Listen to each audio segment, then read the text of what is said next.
This is Derrick Broze. This is Derrick Broze of the Conscious Resistance. I'm here in Standing Rock. That man is wanted in 5 different countries: Chile, Argentina, Brazil. We've been fighting a long time. We've all lost so very much. So many loved ones gone. Don't you fucking tease that horse! You are not alone. There are pockets of resistance all around the planet. We are at the brink. Above all, stay alive. You have no idea how important you are. If you're listening to this, you are the resistance.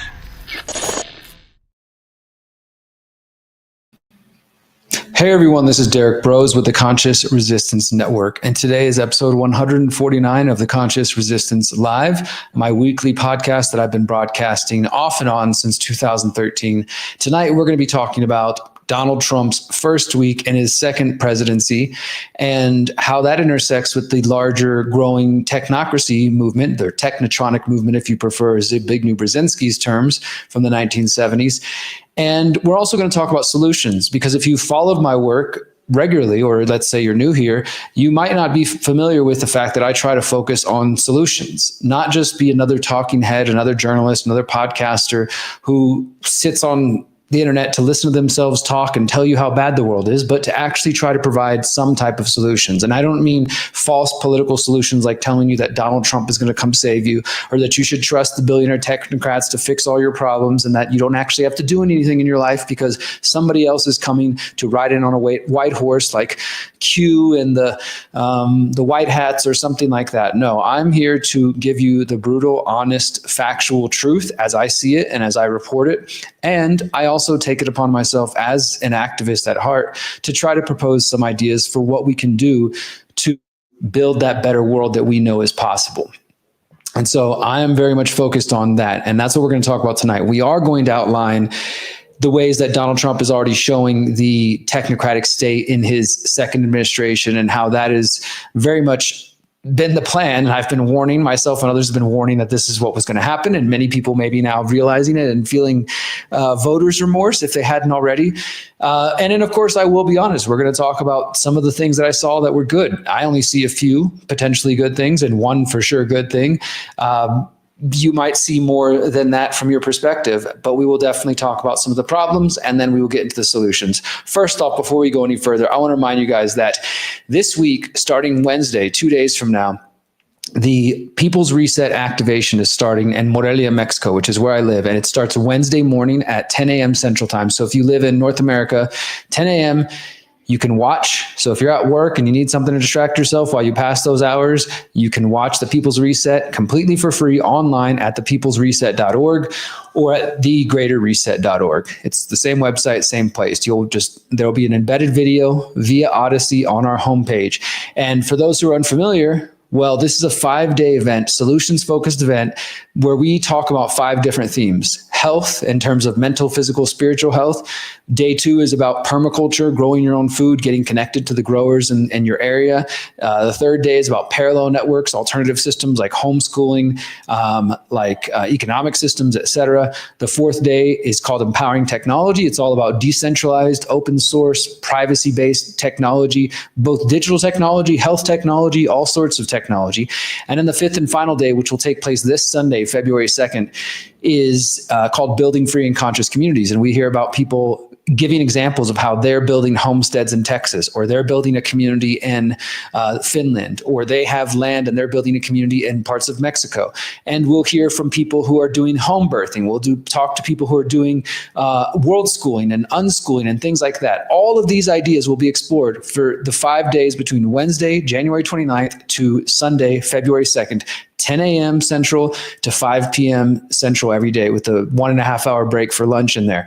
And if you can't watch it all live while you're at home, because I know it is a lot, we post all of the content for free on the People's Reset Odyssey channel. And we have every single talk from every single event we've ever done available for free there. That's over 100 hours of solutions-focused talks.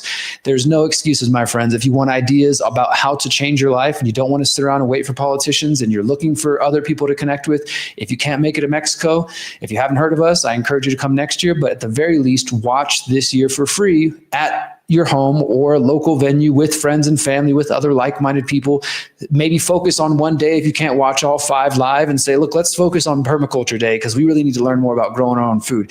Get together, listen to the various experts that we have presenting their messages, and see what you can apply in your own life in real time. And that's what the People's Reset is about. We'll talk more about that later, but let's play this really quick clip from the People's Reset 2025 Mexico, starting on Wednesday night, guys. I can't wait, and I hope some of you are coming. But for those who are not, here's a little teaser so you'll come next time.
All right, so that's the People's Reset, peoplesreset.org to find out more. I will be talking about more about that tonight, and I encourage you guys to learn more about it because it is a movement. I've been saying this for a while. I'm not just, promoting this because I'm the one who co-founded it and because I'm the main organizer along with my partner Miriam of the Mexico event, but because if I was not organizing this, this would be the kind of movement I'd want to be involved in.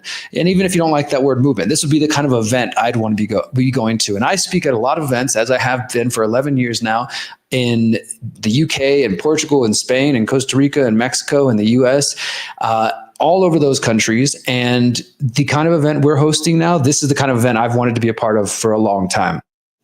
It is not focused on the problems. It is not just a party, although there are party elements. There's nothing wrong with partying and having a good time. But I've been to some events where it's like, yeah, these people don't really give a shit about the things I'm here to share. They're just here to party and get drunk or whatever. And I've also been to some events where maybe it's too academic and there's not the fun element, right? And it's like, man, these people are too stiff for me. And then I've also been to some events where it's really great, but at the same time, it's just 100% problems focused. And that's just after a while, it's like, I could do this from the comfort of my home. I could just talk about the problems at my desk. Why do I need to go travel to an event just to hear these same problems? And so it's decentralized in many ways. We have this beautiful workshop schedule, the main stage schedule. There's going to be cacao ceremonies. There's going to be ayahuasca for those who are into that. There's going to be 2 concerts, one of which I will be performing, and I will be playing a brand new song tonight at the end of the show. And yeah, this may seem simple, and I'm going to just harp on this for a couple more minutes before we get into talking about Trump's first week. This may seem simple to some of you, and you're like, great, Derrick, okay, it's an event. I get it. I can't make it, so it's irrelevant to me. Don't treat it that way. We make it available for free for you so that you, if you can't make it to Mexico, you can still watch at home and actually get something out of it. You can be a part of the experience. And this is a well-produced event. This isn't just us sitting in a closet with a couple cameras and talking to each other. You're going to see on Wednesday, we have a professional production team. We translate all the talks live for the in-person Spanish audience. We have 30 of the just amazing speakers from Mexico, from the US, from the UK, and from Europe, and from Canada that are going to be here in person, not to mention our wonderful, amazing audience. And I feel honored and blessed every single day to have been a part of co-creating this experience. And it came out of COVID because so many people were freaking out because of COVID. We knew that solutions were important. And so we created this event, this activation, and now it's grown into this worldwide movement. And I still feel like this will be our 6th event we've held in Mexico. And we just had our first one in the UK in September. And I still feel like we're just getting going, like we're just getting started. We started first one January 2021. So it's been 4 years now. And I'm really excited to see where things go, because as we get closer to Agenda 2030 and Technocracy, I think 2 things are going to happen. And this will bring us into tonight's stories here. First, more and more people are going to fall for false solutions. I know without a doubt we're going to see it happen. We're already seeing it happen, whether it's people who fall for things like Donald Trump or other false political heroes, or it's people who fall for the idea that we can somehow violently achieve liberty and create a better world, that we're going to force our way onto other people. Screw those other 49% of people who disagree with me. We're going to force them to be free, right? There's going to be lots of false solutions that present themselves, politics, violence, and variations on those themes, right? So that's one thing, is as things get worse, and I mean, not to say that they are only going to get worse, there will be good things that happen, but as the technocracy grows, and I'll talk more about that in a moment, because I notice many of you out there on the internet, you think that when I talk about technocracy, I'm somehow saying technology is bad, but that's not what I'm saying. There is a specific philosophy of technocracy. It's not just an anti, like when somebody says, oh, the technocracy, it doesn't mean they're saying I'm anti-technology. So we need to understand that better. But as the surveillance state grows, and as the facial recognition grows, and as the social credit scores come into play, these things are not going away, by the way. I know you thought this was maybe just a sort of a relic of the COVID era, but no, that was the plan all along. COVID was just a means to that end, and they will find another means. Right now, though, the way to achieve it seems to be by selling people on the idea that Donald Trump is this hero that is somehow defeating the deep state and the technocracy while he's working with it directly. But we'll talk more about that in a second. So there's going to be people who fall for the false solutions as things progress towards this technocratic state that I wrote about in my 2019 book, How to Opt Out of the Technocratic State, which I updated in 2022, and you can download at theconsciousresistance.com/how-to, theconsciousresistance.com/how-to, free audiobook, free PDF, and physical purchases available in English, Spanish, German, and French. As we get closer to that, people will fall for those false solutions. And at the same time, I also think there's going to be more people desperate for real solutions. Now, maybe the group that's desperate for real solutions might end up being way smaller than those who are falling for the false solutions, but I know that time has come. That is the reason the Freedom Cell Network and the People's Reset, what was originally known as the Greater Reset, even happened, because people from Canada, from Germany, from Australia, from the UK were coming to Mexico, because Mexico ended up being the only country in the world that did not have forced quarantines or vaccination requirements or test requirements. And so some people came here just temporarily, but many people stayed long-term. And either way, it was sort of it made Mexico like this hotbed of activity where we were able to we created what I called the modern counter-economic underground railroad, where we were helping people travel across the US border legally to get to Mexico and get settled and find places they wanted to be. It was just I think, an early test bed for what's to come in darker, tougher times that we may approach very soon. And so I think those two things are going to continue to happen. More and more people will fall for false solutions, and yet some people will start to look for real solutions. And that's the space that I lie in. That's where the exit and build strategy, that's where How to Opt Out of the Technocratic State, that's where the People's Reset lies, is trying to show people, look, the answer is to get out of their systems as soon as possible.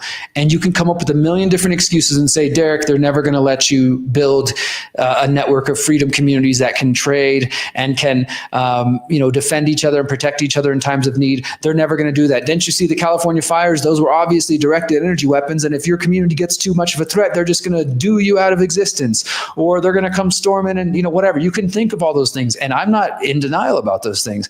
But in the meantime, while you're living in fear and letting that fear paralyze you to inaction, myself and other people, an increasing amount of people, are taking real world action to break our chains and to lay the foundation for the coming parallel systems, which will be the freedom of humanity. I have no doubt about it. I've seen it, and I know that this is at least my path. You take your path, but for those who want to be proactive and forward thinking and who can see what's coming, if you can see the train wreck ahead, you probably shouldn't just sit still and wait till it gets you, until you arrive there. Because as I've said before, what point is there in being so-called awake if you do nothing with that information? Then you're basically just as asleep as the so-called sheeple or normies or whatever words we want to use. Like, what's the point of being awake if you're not activated, if you're not doing something about it? And that doing something doesn't mean, I'm going to go vote or I'm going to go try to overthrow the government. I think those are failed tactics.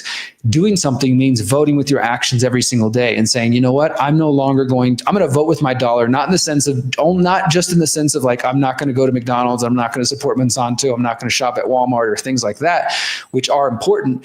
but also saying, but I'm also going to put my money where my mouth is, and I'm going to vote with my dollar by not using the banking system, because I know those banks, for example, JP Morgan Chase, helped Jeffrey Epstein launder all kinds of money that he was using to abuse children and pay off people related to abuse of children. So I'm not going to give them my money. Or, you know what, that Bank of America, they were robbing the American people during the 2008, 2007 financial crisis. So I'm going to stop putting my money in their banks. And instead, I'm going to take my money out of all those big criminal banks and put it in a local small credit union in my local area.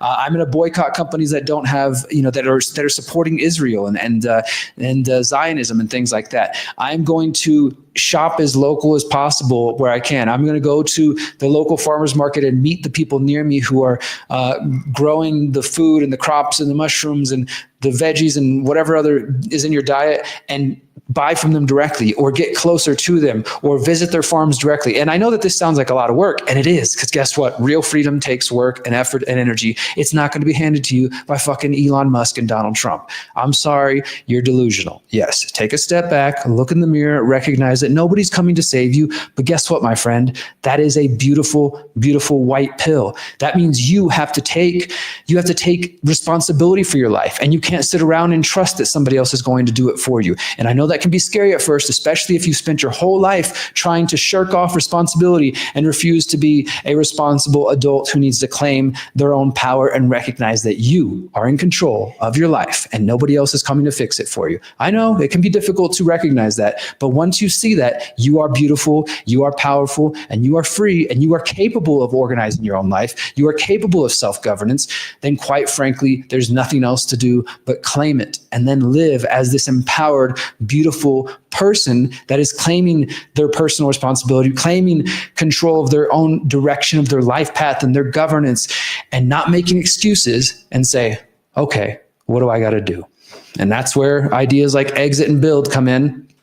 And the whole idea of opting out and building new systems. That's what, exit is one part. Like, let's exit from those old legacy food production systems that we know are filled with pesticides and GMOs and unhealthy food and unsustainable and wasteful and all that stuff.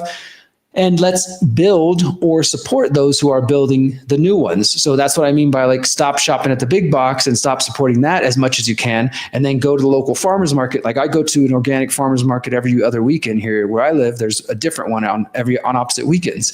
And then there's a lady who will deliver us local organic berries. And we just text her and message her. We, support her directly rather than trying to go get that at the big box store. That might not seem like a revolutionary action to so many of you when we have such big problems. But the truth is, if we focused more on what we could each do in our own backyards, then we will actually get to creating that better world. But if we just sit around and say, no, Donald Trump's going to fix it, and RFK, he's about to be, his hearing's coming up, he's about to be nominated, maha, I don't need to do anything. I don't need to take responsibility for my own diet, for my own life, for my own children, for my own health. Somebody else is going to do it for me. They're going to save me from the government. And that's not to say that these corporations shouldn't be stopped and that the poison shouldn't be removed out of the food supply when possible. But don't sit around waiting for some government to save you, is my point.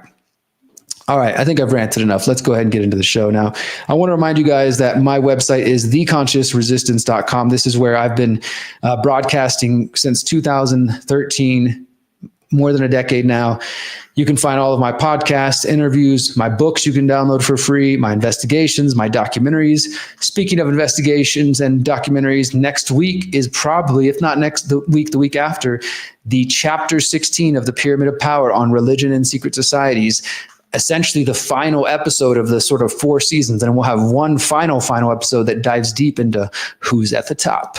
But I am really excited. I saw the first half of the Pyramid of Power, Chapter 16. And I got to say, guys, it's epic. You guys are going to love it. I can't wait to see what comes next. So please look out for that. But you can find all of my other content, including my work that I did back in 2017 and 2018 on Jeffrey Epstein, my documentary and my investigations into the Finders cult, the Utah ritual abuse case, water fluoridation, including the fluoride trial, all my work I did during COVID-19, so much other stuff. And if you like the weird stuff, you got the UFOs and the aliens and the occult and all the other types of things, and some motivational talks. You can find it all at theconsciousresistance.com, guys. I appreciate it if you go over there, check us out on a weekly basis. And in fact, let's just hit a couple of quick notes on some recent reports that have just come out this week. So we did a new panel by the Independent Media Alliance on Friday. And for those who weren't around when myself and Whitney Webb and Ryan Christian announced the Independent Media Alliance, and I think it was September or October of 2024, it was our effort to kind of push back on what we see as a coordinated faux populist, faux awakening movement that is all about backing Donald Trump, and trying to give those of you out in the audience the opportunity to listen to some journalists and some podcasters who haven't lost their freaking mind and who haven't started selling you down a river and telling you for years that the two-party system's a lie, only to turn around and tell you, guys, wait, hold on, the two-party system's the answer.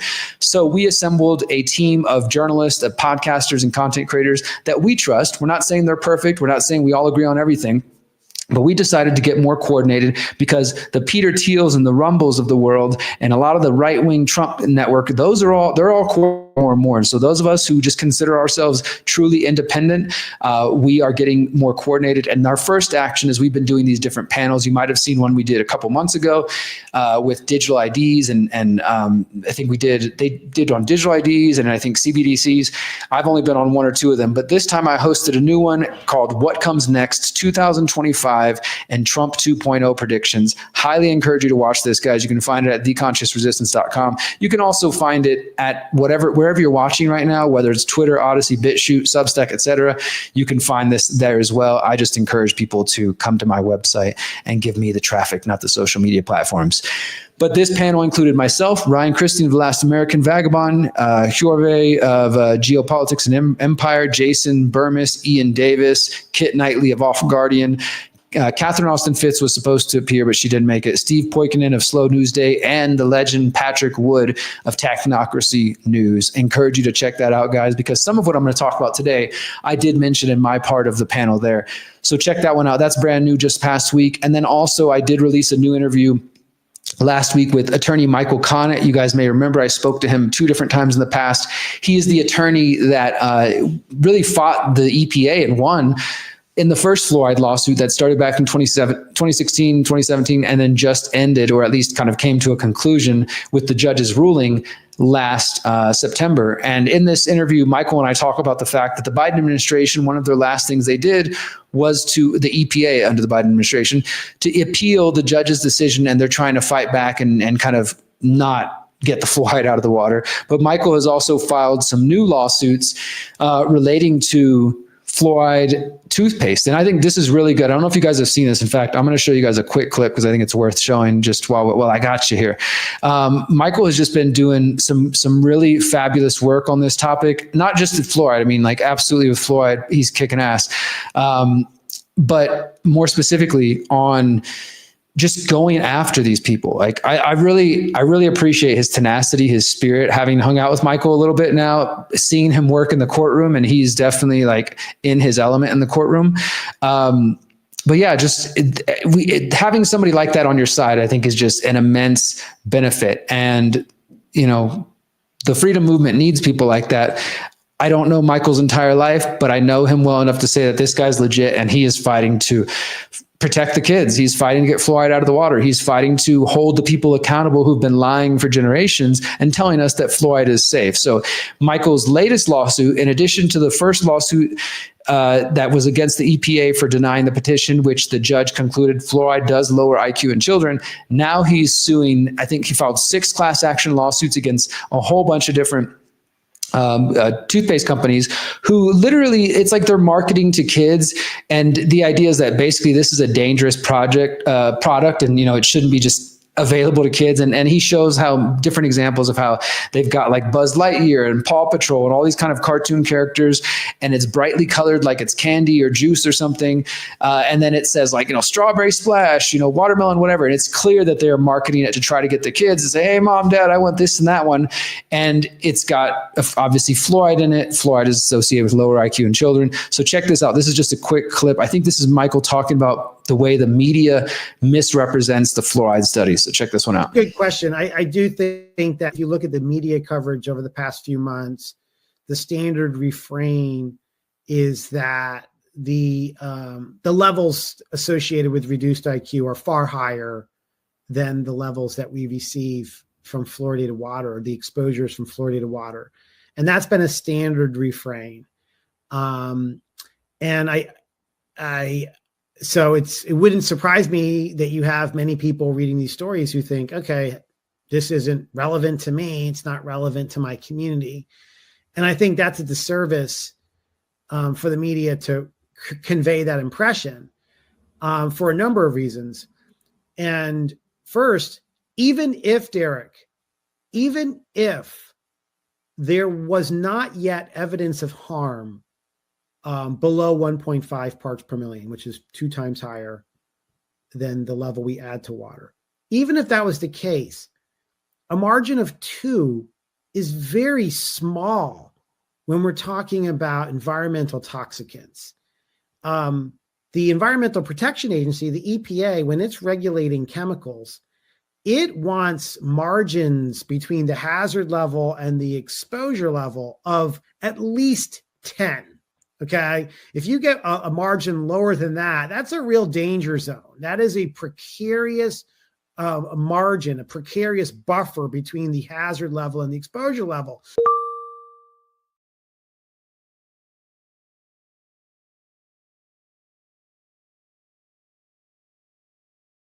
So again, that was Michael Connett with the fluoride lawsuit, now several fluoride lawsuits. I encourage you to go see the full interview at theconsciousresistance.com. And I noticed this comment, Proxy Party 247 is always out there fighting for me and trying to get me on bigger podcasts. I appreciate it. He says, everyone bug Joe Rogan and Danny Jones to get Derrick and Whitney on. I'm all for it, man. I told you, I sent an email to Danny Jones. I didn't even know who he was. I think you're the one that told me about him. I have no hopes to get on Joe Rogan. And in fact, maybe I'll just digress for a moment and address this comment before we talk about, we get into the whole focus of today's Trump's first week in office and the whole good, bad, and the horrible. But in 2024, I don't have it anymore. I think I recycled it, but I created a vision board. I do a lot of vision boards, and I had my goals for 2024. And one of them said, it was like my pathway to 100,000 plus subscribers. You know, I for those who don't know, I've had 63,000 subscribers on YouTube since 2020. When they deleted me in October 2020, they took me off for 4 years, and all of a sudden they gave it back to me a couple months. But the 63,000 has not gone anywhere. It's, apparently nobody new is interested in my work, and it's just stuck there, and that's fine. So I had set some goals, and I was like, okay, well, look, if I get on these platforms and I talk about my work, I can boost my audience here and there. And I did a couple of those over the last year, got on Redacted, got on a few other shows I was trying to. I also made contact with people I was trying to get on their programs, including Russell Brand, who I don't necessarily trust, but I am willing to talk to him to get my work out there, as well as Dave Smith from the libertarian crowd, libertarian comedian, and as well as Jimmy Dore. And so I met Russell Brand in Nashville at the Bitcoin Nashville, gave him my book. We shook hands. We emailed probably 5 or 6 times or more. He said several times to his staff to get me on the show. And, obviously I haven't been on the show. And I don't have any expectation to anymore. I think after a while they were bullshitting me. There may have been some initial interest.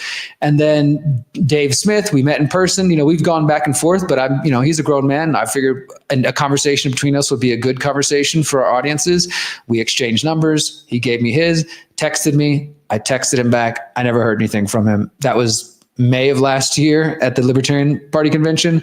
So acted one way in front of me, gave me the number, and then totally blew me off. Then Jimmy Dore, I got in contact with his assistant, and I was emailing her, same story as Russell Brand, like, hey, here's my work, here's some of my articles. Okay, this seems good. Let me talk to them about getting you on the show. And then around the election, things go silent. And it is my suspicion that a lot of these shows won't have, of course, Whitney has been on some of them, but I think that might happen less and less. And even you'll notice that some of these people are being critical of Whitney recently. I think that there is a sort of blacklist, if you will, for people like myself, Ryan, Christian, maybe Whitney in some cases. She's able to break through in some cases because her work has reached so many people.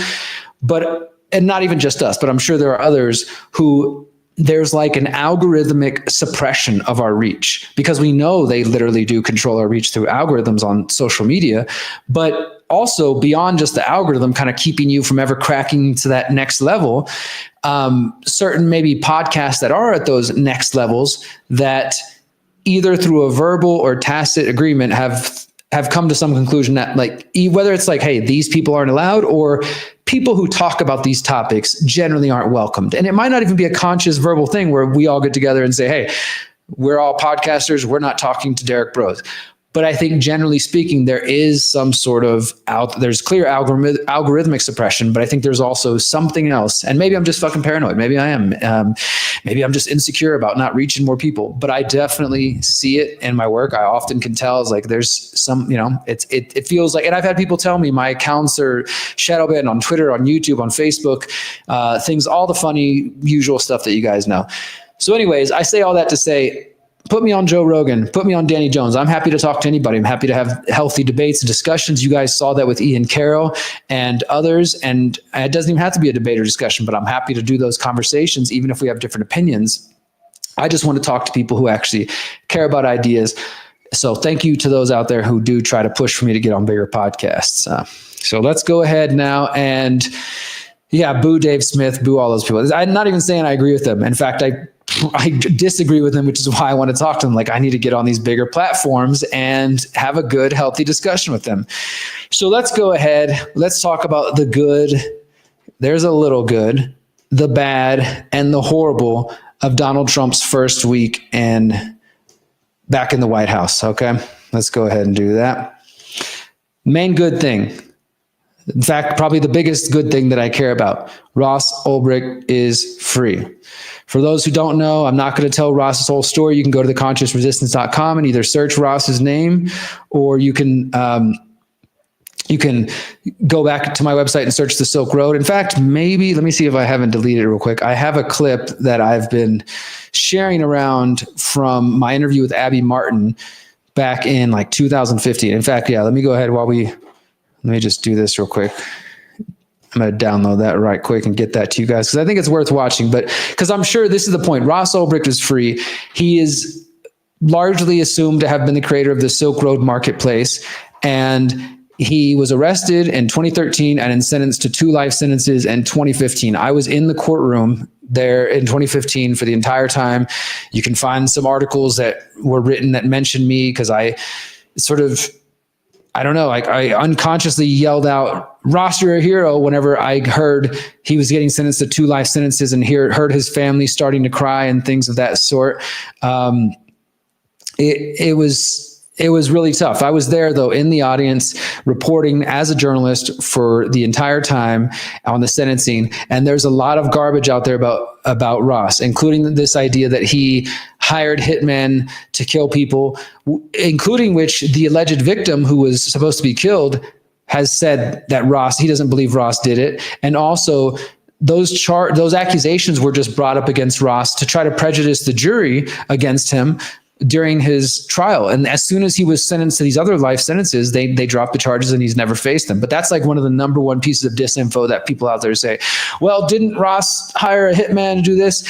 And then the other thing is, the child porn. People are like, well, that guy ran a website and they had child porn and this. And I was like, no, in fact, because of Ross being a libertarian and more specific, a voluntarist and an agorist, he did not allow what Samuel Konkin, the founder of Agorism, called red market activity. And so, now look at that. That's so awesome to see Ross in that shirt. Free Ross day one. So cool. I hadn't seen that picture yet. I'm going to show you guys a couple of pictures. This is what a free man looks like after being locked up for 11 years and hugging his wife, his sister, and his mom for the first time. I mean, I only did 18 months, and I tell you, there's nothing like that feeling. Whew. So, as I was saying, people will say there was child porn on the Silk Road, but because Ross was an agorist, he didn't believe in that type of activity. He considered that to be red market, aka violent activity. And so, yes, drugs were allowed on there, and fake IDs and passports and things like that, but those were not harming anybody. And again, if you believe in self-governance, people who buy drugs, it's their responsibility what happens to them. Unfortunately, Ross was blamed for the deaths of a few people who bought drugs. Ross didn't sell the drugs, didn't manufacture the drugs. He just admin the website. And yes, he did make a profit off the purchases, but they made him seem like he was a kingpin. They brought up all these hitman allegations and all this sort of stuff to prejudice people against him. And that was under the Obama administration. So obviously Biden wasn't going to do anything about it.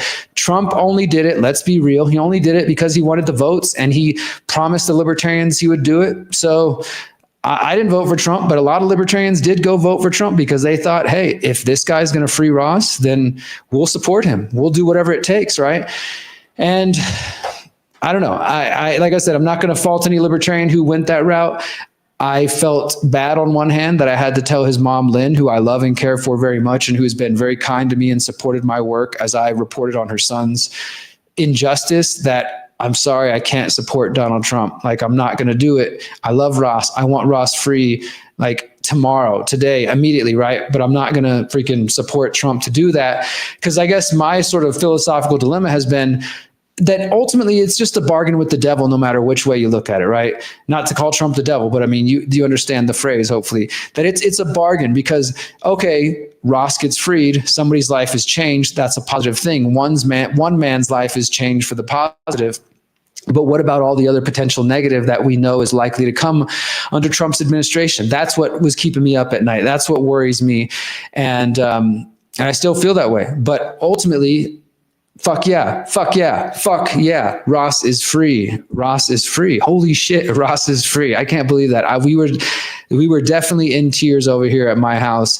We were dancing, we were celebrating, and I sent Ross's mom, Lynn, a lot of just messages telling them how amazing it is to know that the family's, back together and things of that sort. But I can't support Trump. I won't support Trump, but I'm so glad Ross is free. I'm so grateful for that. I was going to play the clip with me and Abby Martin, just even to go down memory lane, but I think we'll save. Maybe I'll play that later in the show. I don't want to. I'd rather continue on with the rest of the stuff. But this is just for me. This is the one good thing that I can say. Again, I didn't vote for Trump, and cool. Thanks, Trump. You're still a Zionist. You're still a liar. You're still a criminal.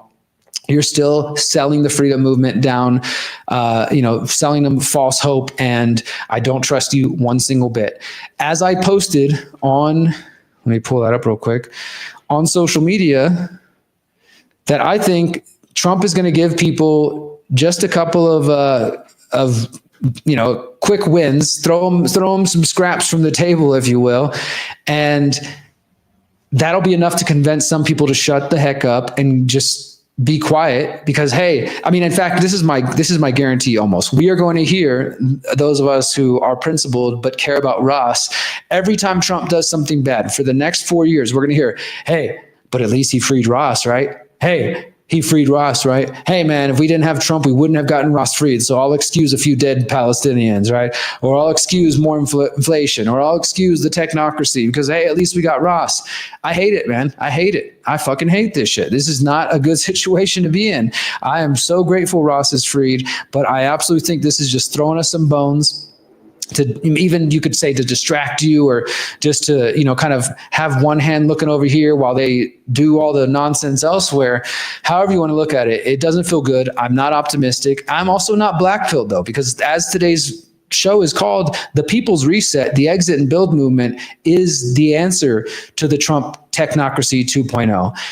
It's not to say that things are meaningless or hopeless. In fact, I think that's where so many people misunderstand myself and Whitney Webb, and they come up with this bullshit about us being black-pilled, because they think, well, for two things. It's they have become personally attached and connected. They identify with the government. And my anarchist friends in the audience, you know this very well. We see statists who, like, personally, like, they say we when they're talking about the U.S. government. It's like, I don't know about you, but I didn't drop any bombs on anybody, so there's no we in this. I'm not a part of that collective grand we. So people start to personalize and attach themselves to these characters, to these politicians, and so they feel personally attacked when you call things out. And then because you're not giving all your hope to whoever we're supposed to, they also say, then you must just be hopeless. You must be nihilistic. You're not just wrong. You're just completely black-pilled. You're negative, etc. Right? When in fact, it's actually the exact opposite. To finally realize and recognize that politicians aren't going to save you, I see that as an amazing white pill, if we're going to keep the terminology. It's just a beautiful realization to say, like, okay, I don't have to trust in this individual anymore. I can just know that I have to take responsibility for myself. But I think that's the big thing. So many people are scared to take responsibility for themselves. So if they can get to the point of accepting nobody's coming to save me, and finally think that, well, and maybe that's not a bad thing. Maybe there's some empowerment in there. Maybe I actually need to step up to the plate and figure out how I'm going to maneuver my own life and take care of my own family and things like that. That is very scary for some people. And so they don't want to accept the first thing, that, hey, maybe I've been lied to. Maybe this politician is not here to save the day and is not the best thing ever. If they're even willing to consider that, the second part of then accepting, and so that means I'm in charge of my own life. I think that's the big thing that people are afraid of, is getting to that point where they actually have to take responsibility for themselves and say, okay, well, if Trump's not going to save me, if Maha's not going to save me, then what am I actually going to do? How am I going to make sure that my family and my friends stay free long into the future? If I'm not going to put all my hope in Trump, and I'm not going to blame somebody else or say that it's somebody else, that my life is somebody else's responsibility, then what am I going to do? So I think that's what is really coming down to, and a lot of people are afraid of that. So, okay. One other thing I'm going to mention as far as positive news that's not related to Donald Trump, but I do think this is important. Leonard Peltier was released. And Leonard Peltier is a Native American activist who has been in prison for 50 years. He got locked up in the 70s as part of the Red Power movement. For those who have heard me discuss that before, the American Indian movement specifically, there was a lot of radical actions that the Native Americans were rising up, just like the Black Power movement and the women's movement. The Red Power movement was young Native people finally growing their hair long for the first time after it had been illegal, speaking our languages again for the first time after it had been illegal, occupying Alcatraz Island, the Trail of Tears, and including getting in gunfights, firefights with the FBI, and John Trudell going on the FBI headquarters and setting the American flag upside down, setting it on fire, and then coming home to find his wife and children had died in a mysterious fire at his home. All kinds of things are going like this. And Leonard Peltier was a Native American activist who largely believed to have been framed for the murder of some FBI agents. And he has been in prison, like I said, for 50 years. And I know there's a lot of attention being paid to the fact that Biden preemptively pardoned Fauci and his family members and all that. And I get it. Like, it's clear there's some kind of, that's politics, I guess, for me. I'm not like sitting here surprised, like, oh no, Joe Biden pardoned people that he's friends with. Okay, was anybody surprised? If so, you probably haven't been paying that much attention. So I get it, but those aren't the big news to me. The big news is that Leonard Peltier was actually let out of prison after 50 years. Now, his wasn't as cool as Ross's because Trump did fully pardon Ross. We were expecting a commutation, which would have meant that technically Ross was still guilty, but he was allowed to go free. But Trump actually did a full pardon. So it's basically like Ross never went to prison, was never charged, and he doesn't have any kind of stipulations like he can't use computers anymore because it is largely suspected that his brilliant mind has a lot of ideas and he might come out and really get involved in activism. So he got a pardon, but Leonard Peltier got a commutation of his sentence, and he didn't even get allowed to go free, technically. Like, he's on house arrest for the rest of his life. His health has been bad for a while. But still, let me tell you this, going from prison to being on house arrest is a major change. Not saying it's perfect, but those are two things to celebrate. And guess what? Those came from two different quote unquote corporate parties and from two different presidents. So, you know, whoever signed that executive order for Joe Biden, thank you. And Donald Trump, thanks for freeing Ross, I guess. But as I said here, this was the point I was trying to make earlier. This is my post from social media I made a few days ago. My prediction is that Trump will get a couple of easy wins right off the bat to further reinforce the hero narrative as the technocrats get to work on destroying our freedoms. We can see it already with this alleged ceasefire, the TikTok momentary ban, which, by the way, was all of 14 hours, and maybe even freeing Ross, and he did free Ross. People will cheer these actions, celebrate as if the war has been won, and go back to sleep. They will make excuses for Peter Thiel, Elon Musk, and the rest of the technocrat PayPal mob, entrenching themselves further into the emerging technocratic state. These modern-day robber barons will enrich themselves by getting all their companies' contracts to the tune of trillions of dollars while Americans continue to suffer. This isn't theory anymore. The facts are staring you in the face in the form of Trump's cabinet picks, his financial backers, and his own statements. At this point, anyone still selling you false hopium is a traitor and does not deserve your time, attention, or clicks. buckle up. It's going to be a bumpy ride. However, just remember that there are solutions. All is not lost, but the answers are not to be found in fake politicians and their politricks. The answers are in your backyard. Get connected to like minds in your local area as soon as possible and focus on setting and accomplishing goals which will help you thrive outside of the technocratic state. And that's essentially my message for today. We could just end the show right there, and that's what I'm going to share for the next hour or so.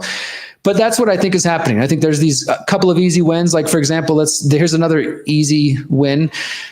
This is CNN. Final secret files are coming out on the murders that shattered the 60s. What we may learn on JFK, MLK, and RFK. And this is, of course, Trump issued this executive order related to the JFK, MLK, and RFK murders. People were expecting the JFK ones because he had talked about that, but he went the extra mile and announced that they're going to release the RFK files and the MLK files. And so a lot of people are losing their minds. And again, a lot of people are celebrating, like, oh my God, we got Ross freed. He saved TikTok. He's releasing the JFK files. He banned CBDCs. Kind of, maybe, right? But as usual, when you actually look at these things, it's not what they're 100% what they're claiming. First off, I'm trying to pull up the executive order right here so I can show you guys this language. First off, I found it interesting that, here we go. Trump says in this that he tried to release these in his first term. And you guys might remember, he did issue some order for them to release some JFK files during his first administration. And then, as we have now since learned, Mike Pompeo, former director of the CIA, who's famous for talking about how they lie, cheat, and steal, he came in and talked to Trump, and Trump told him to delay these. And Trump gave in. Now, you can argue whether Trump learned his lesson now or whatever, because I know he removed Mike Pompeo's security detail as well. But the fact remains, Trump gave in to Mike Pompeo. Yet here he is on the White House fact sheet saying, in October 2017 and April 2018, President Trump directed agencies to reevaluate redactions and disclose any information that no longer warranted withholding. And then the next one, President Biden delayed disclosure in 21, 22, and 2023. So he tries to put it on it's Biden's fault that this didn't happen. But like I said, in reality, Trump himself has said, and I think Pompeo has even talked about it, that he told Trump, like, this wouldn't be good. So Trump gave in. Again, you can argue whether or not here's the other official record where he says the same thing. You can argue whether or not Trump learned his lessons since then, but the point stands that Trump is trying to kind of pawn it off as Biden intervened. And this is just the way the two-party team sports politics works, is like, well, one side tries to do it and the other side stops. And just I think that this is kind of, for better or worse, par for the course in American politics. Trump's going to come in and do something, and the other side's going to come and undo those things, and the other side comes in and redoes them. And it's like, while they're fighting over that bullshit, things are still progressing in the bigger, larger picture. But so people are celebrating this. And look, if some truth was to come out of it, sure, let's celebrate it. But I just shared this earlier on social media, I started to think about it a little deeper from my perspective. And I shared, I'm sorry, but you have to be completely naive to think that the truth about JFK, RFK, and MLK murders are just sitting in a file cabinet somewhere in the CIA headquarters. And even if they were hidden somewhere on a computer or in a file cabinet, whatever, they would have been destroyed a long time ago. You're not going to get a smoking gun. Like, if you really think that this is like, we're about to learn the truth about all the bad things and this and that, whatever, like, you're just fooling yourself, my friends. Like, I just think that's super naive. Not to say, look, if this gets more conversation going, right? But I got a couple here. There's literally hundreds, if not thousands, of books about the assassination of JFK, RFK, MLK. And most of those cases, we pretty much know who was involved. We definitely know Israel was involved in JFK's death and probably in RFK's. And Martin Luther King, that crime was solved by William Pepper, Dr. William Pepper. And his books and his works. You can find some interviews with him and James Corbett.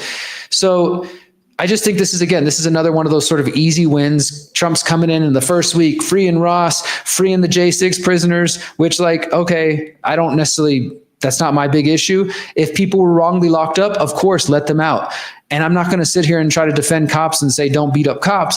But if you are going to be conservative and say you care about cops and back the blue, some of your boys were out there fighting cops and beating them and stun gunning them. So should they go to jail? Isn't that your rule of law? That's what you guys say, conservatives. So anyways, he freed the J6 folks, freed Ross, does the JFK files, claims he's going to ban a CBDC. But as myself and more specifically Whitney and Mark Godwin have been writing, that doesn't mean you're not going to get a surveyed, trackable money. The whole point is that it can come in the form of stable coins. And I told you guys this last year in the Libertarian Convention when Trump promised that he was going to ban CBDCs. It's like, okay, but pay attention. That doesn't mean it won't come in some other form, in some other way. They can still achieve the same ends, even through, I know a lot of the Bitcoin community doesn't like this, but even through controlling and manipulating all the on and off ramps into the Bitcoin space and getting it to become more and more normalized and mainstream, it basically loses any power it has. Okay, sure, the number might go up, but that was never what cryptocurrency was supposed to be about. It was supposed to be about ending the Federal Reserve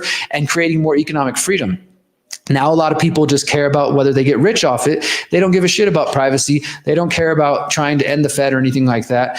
So just because Trump did some executive order about ending the CBDCs or banning the CBDC doesn't mean that's not going to happen in some other form or some other way. I just think that, again, you're singing the praises of what's happening now, and fine, have your honeymoon moment for the next few weeks or whatever. But as I'm about to share, and as I have been sharing for weeks and weeks now, and months, even before Trump got in office, and people were telling me, just wait, Derrick, just wait to see what he gets in office. And now what am I hearing? Derrick, it's just the first week. Just give it a little more time. You know, you're in such a rush. And it's like, I don't know. I think at this point we can pretty much tell what's going on, but maybe that's just me. Maybe I'm just blackpilled, right? Now, the other thing that Trump is, now that we're going to start talking about some of the horrible, the other thing that Trump is continuing is the Zionism, the support for the Zionist. Trump has paused all foreign aid, except to Israel. And here's a tweet from Gerald Celente saying, Kushner is dreaming about those apartments near the ocean. I said Trump is a willing participant in the ethnic cleansing of Palestinians. And so Gerald Celente was tweeting a report from Reuters where it says Trump wants to displace Palestinians from Gaza to Jordan and Egypt. Quote, I said to him, I'd love you to take on more because I'm looking at the whole Gaza Strip right now and it's a miss. It's a real miss. I'd like him to take people. Trump said about his call on Saturday with Jordan's King Abdullah, I'd like Egypt to take people, Trump told reporters, adding he would speak to Egyptian president on Sunday. So they're trying to just relocate as many Palestinians out of there. It's not like, hey, ceasefire, you guys can all come home. I don't know if you've been seeing that this whole ceasefire thing has been pretty much bullshit as well. Fighting is continuing elsewhere, and the Israelis aren't necessarily even letting people come back, which is what the whole thing was supposedly about. And now Trump's like, no, we're going to come up with a plan to move them. And that's what some of us have been telling you was the whole fucking plan all along, that this is these crazy psychopaths who once again believe in this Abrahamic religion and have twisted it into some Christian Zio freaking crusade. They're trying to bring about biblical prophecy because they're freaking insane and they want to build the third temple. We'll talk more about that in a couple minutes. So besides freeing Ross, besides an alleged ban on CBDCs and an alleged letting the MLK and JFK and RFK files out and freeing the J6ers and whatever else, and Trump is ending transgender people in the military. He's reinstating the people who lost their jobs because of the COVID mandates. Great, that's a good thing. But that doesn't discount the fucking Zionism. It doesn't discount the dead Palestinian children. It doesn't discount Trump removing restrictions on weapons to Israel, which may have been one good thing Biden actually did do. And I know a lot of people have trouble actually being honest and admitting that the Biden administration may have done a couple of good things amongst all the insanity and chaos and censorship and the bad shit and the Zionism that they did do. Because yes, the Biden administration was full on Zionist, but they had some limited restrictions on weapons to Israel. I'm not praising them. I'm just saying those are the facts. And Trump is removing that. So this is what I was saying before. It's like, in the end, they're all Zionists. Biden, Harris, Trump, etc. As I reported in my article, Election 2024, Zionist technocrats versus Zionist technocrats. But they'll do little things. So Biden's like, yeah, we're both gonna give them as much money as they want, but Biden's gonna have one little restriction, and then Trump acts like that's some big act of protest. He's like, oh my God, I can't believe they're not as diehard Zionists as I am. So I'm coming in, we're removing those restrictions, and we're getting those weapons back in the hands of them so they can keep killing as many children as they like. Maybe that seems crude to say that. Maybe it seems crass. But guess what, my friends? Them's the facts. Them's the facts, okay? That's what's going on over there, and that's what these people support, and I think way too many people are making excuses for it. So let's continue on. What else has Trump been up to? The big one of the week, the Stargate project. the announcement of this whole Stargate project with the heads of Oracle, with SoftBank, and with OpenAI. Sam Altman, Larry Ellison, and the other gentleman, Massa, I think is his last name. I did an article for thelastamericanvagabond.com. Of course, all the show notes, guys, will be at theconsciousresistance.com after we wrap up tonight. And this is posted everywhere. You can go to the link on theconsciousresistance.com and get all of these articles. But this one is coming from the Last American Vagabond. Stargate, Trump partners with technocrats to promote mRNA injections, AI, and transhumanism. Can you believe it? I bet you guys can't believe it. You never saw this coming, right? Of course, if you listen to my audience, you probably knew this was going to happen. Like if you're coming from my crowd, I'm not even trying to brag, but I think some of my audience is probably a little smarter than other people elsewhere, or maybe we're just ahead of the game because we're actually paying attention around here. On last Tuesday, President Donald Trump stood with the heads of SoftBank, OpenAI, and Oracle to announce investments of $500 billion for a new artificial intelligence company called the Stargate Project. Trump said at the conference, quote, Stargate will be building the physical and virtual infrastructure to power the next generation of advancements in AI. Oracle co-founder, OpenAI CEO, and SoftBank chief all said their companies will invest $100 billion to kick the project off, with $500 billion expected in the near future. And this is going to go towards building out artificial intelligence infrastructure in the United States. And this means data centers to power all the energy that artificial intelligence is going to need as it takes over and becomes Skynet. The first data center is being built by SoftBank, OpenAI, and Oracle in Abilene, Texas. Man, I mentioned this later, but there's a lot of people coming to Texas. Microsoft, NVIDIA, and OpenAI have been named as tech partners. The data centers are actually under construction, says Larry Ellison. The first of them is under construction in Texas. Each building is 500,000 square feet. There are 10 buildings currently being built, but that will expand to 20 in other locations beyond the Abilene location. So the creation of the first data center for the Stargate project in Texas continues the practice of numerous Silicon Valley big tech companies relocating their business to the Lone Star State. In the last several years, Google, Tesla, and most recently Meta have moved operations to Texas as cities like Austin, Dallas, and Houston attempt to brand themselves as the new home for Silicon Valley. And I know this because I'm originally from Houston, and the mayor started to use this term like, we're the Silicon Bayou. And apparently Austin calls themselves the Silicon Hills, and Dallas calls themselves the Silicon Prairie. And they're all trying to invite all the big tech companies to come there, and many of them are coming.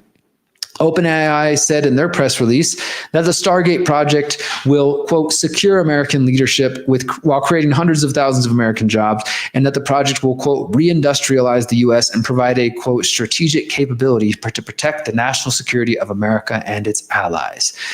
So they're working on artificial general intelligence. They're claiming this is going to benefit all of humanity and it's going to help elevate humanity. This is the usual hogwash they sell it at. But the main focus is the fact that this project of Stargate is talking about using AI to power mRNA injections. You guys remember those? I don't know if y'all remember all the way back when, and last year and the year before and the year before that, 2021, when they were pushing mRNA injections everywhere, and so much of MAGA and the freedom movement and liberty movement were up in arms and rightfully saying, fuck no, we're not going to take your mRNA quackscenes. I'm not going to take that. I'm not putting that in my body. Well, I know that seems like a long time ago, and I know some people have short memories, but holy shit, did you think it would take literally just 2-3 years before Trump would turn right around, the granddaddy of Operation Warp Speed, come back and now try to sell the American people a $500 billion AI project that's going to use mRNA injections? I mean, oh my God, it's fascinating. This is a fascinating psychological experiment. If it wasn't real life, and this wasn't life or death, and this wasn't a battle for the future of humanity and our liberties and our privacy and the future generations, then it might be kind of funny, but it's actually sad. It's actually very sad that people, now I know, look, I'm going to give credit where credit due. There are some MAGA people, Trump people who have been pushing back and are resisting and don't seem to just be buying this wholesale.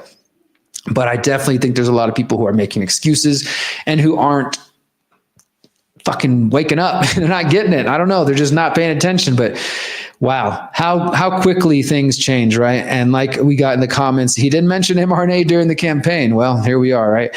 So let's continue on as Trump and his team try to sell us AI mRNA vaccines. Larry Ellison says that they will work on a cancer vaccine and describe the apparent potential to use AI for early cancer detection and blood tests. He says using AI to look at the blood test, you can find the cancers that are actually seriously threatening the person. And he talked about how you can see these precursors to cancer in the blood.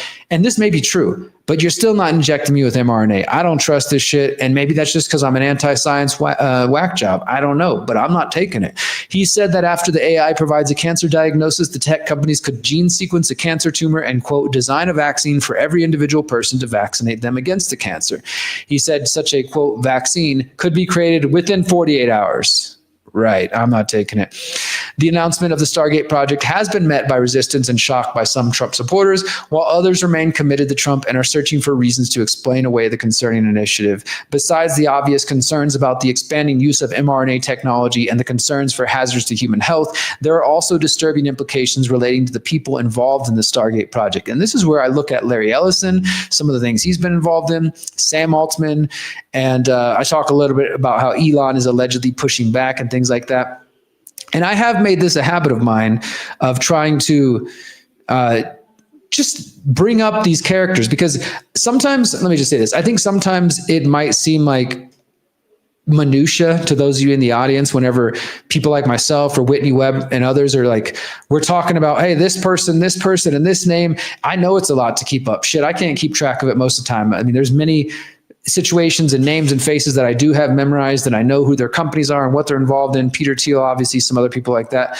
But I know it can be quite overwhelming sometimes, but I do think it's important, because the reason that's important is once you start to know these names and faces, my friends, then when they pop up, that should be a red flag. And you can say, oh, wait, shit, I know that Peter Thiel guy from being a steering committee member of the Bilderberg Group. I remember Derrick talking about this and reporting on this guy. I don't think he's actually as good as they're trying to sell me on. So maybe I should be skeptical of this new initiative that's coming out. That, I think, is the major reason to kind of pay attention to some of this. It's not that you need to know every single name and face and where they went to high school and college and all this kind of shit, but having some awareness of the pieces of this puzzle and the relationships. And that doesn't mean you need to play 6 Degrees of Kevin Bacon, and every person that ever sat down with each other and had dinner means that they're all bad and part of the big bad they. But connections do matter. I notice many people out there will try to accuse myself and Whitney and some of us other deep researchers of saying, you guys like to make connections and you look for patterns even though they're not there. But pattern recognition is actually a great skill.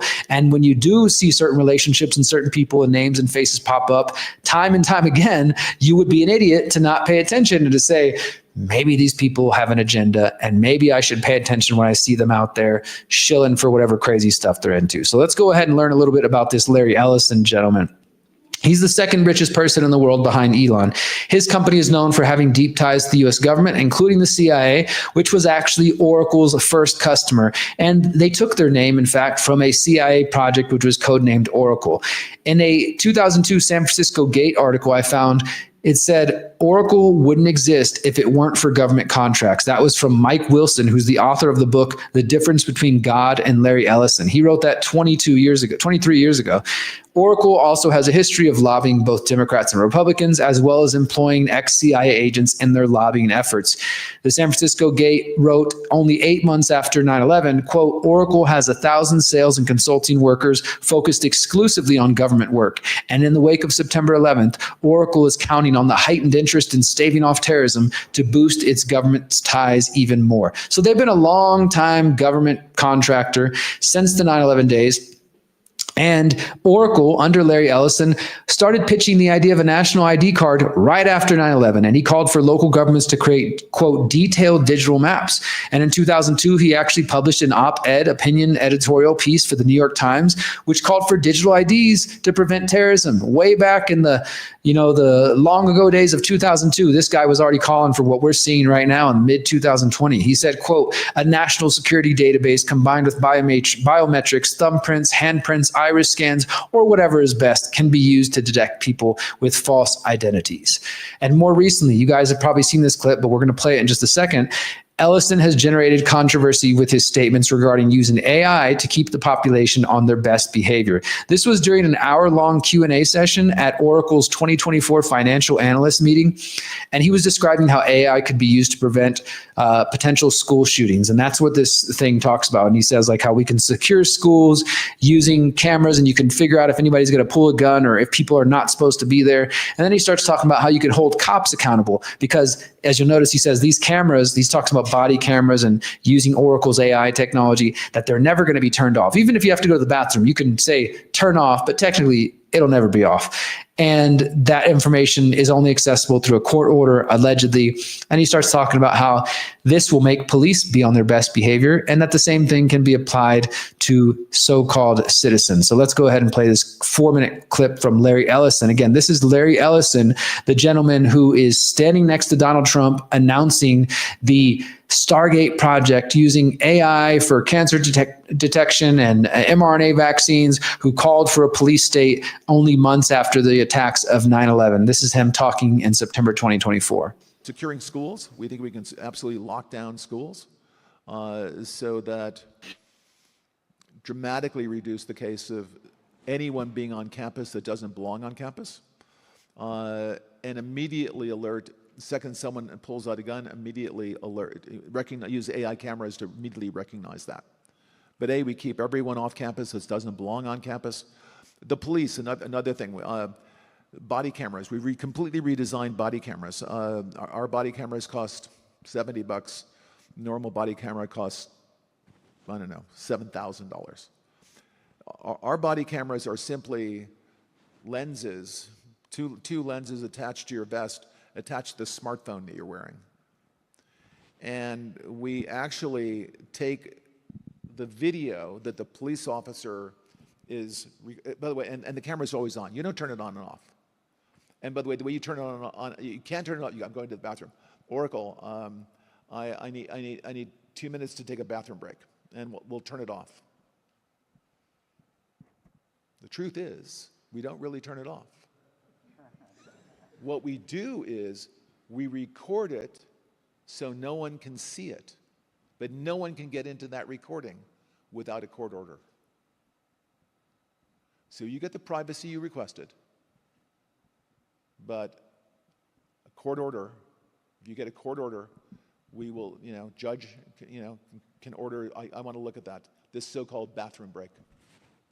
If there's something comes up, and plus, I'm going to lunch with my friends. Oracle, I need an hour for privacy with lunch with my friends. God bless. We won't listen in unless there's a court order. But it's interesting. But we transmit the video back to headquarters. So headquarters and AI is constantly monitoring the video. Remember this terrible case in Memphis where the 5 police officers basically beat to death a citizen in Memphis? Well, that can't happen because it would be on TV at headquarters. Everyone would see it. Your body cams will be transmitting that. The police will be on their best behavior because we're constantly watching and recording everything that's going on. Citizens will be on their best behavior because we're constantly recording and reporting everything that's going on. And it's unimpeachable. The cars have cameras on them. I think we have a squad car here someplace. But those kind of applications using AI, if we can use AI, and we're using AI to monitor the video. So if that altercation that occurred in Memphis, the chief of police would be immediately notified. It's not people that are looking at those cameras. It's AI that's looking at the camera. No. You can't do this. It would be like a shooting.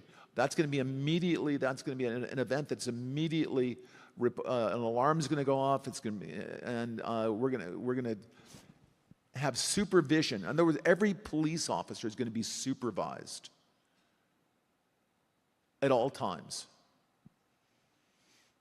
And the supervision will, and if there's a problem, AI will report the problem and report it to the appropriate person, whether it's the sheriff or the chief or whomever we need to take control of the situation. We have, same thing. We have drones. We just, if there's something going on in a shopping center, and I'll stop, a drone goes out there, get there way faster than a police car.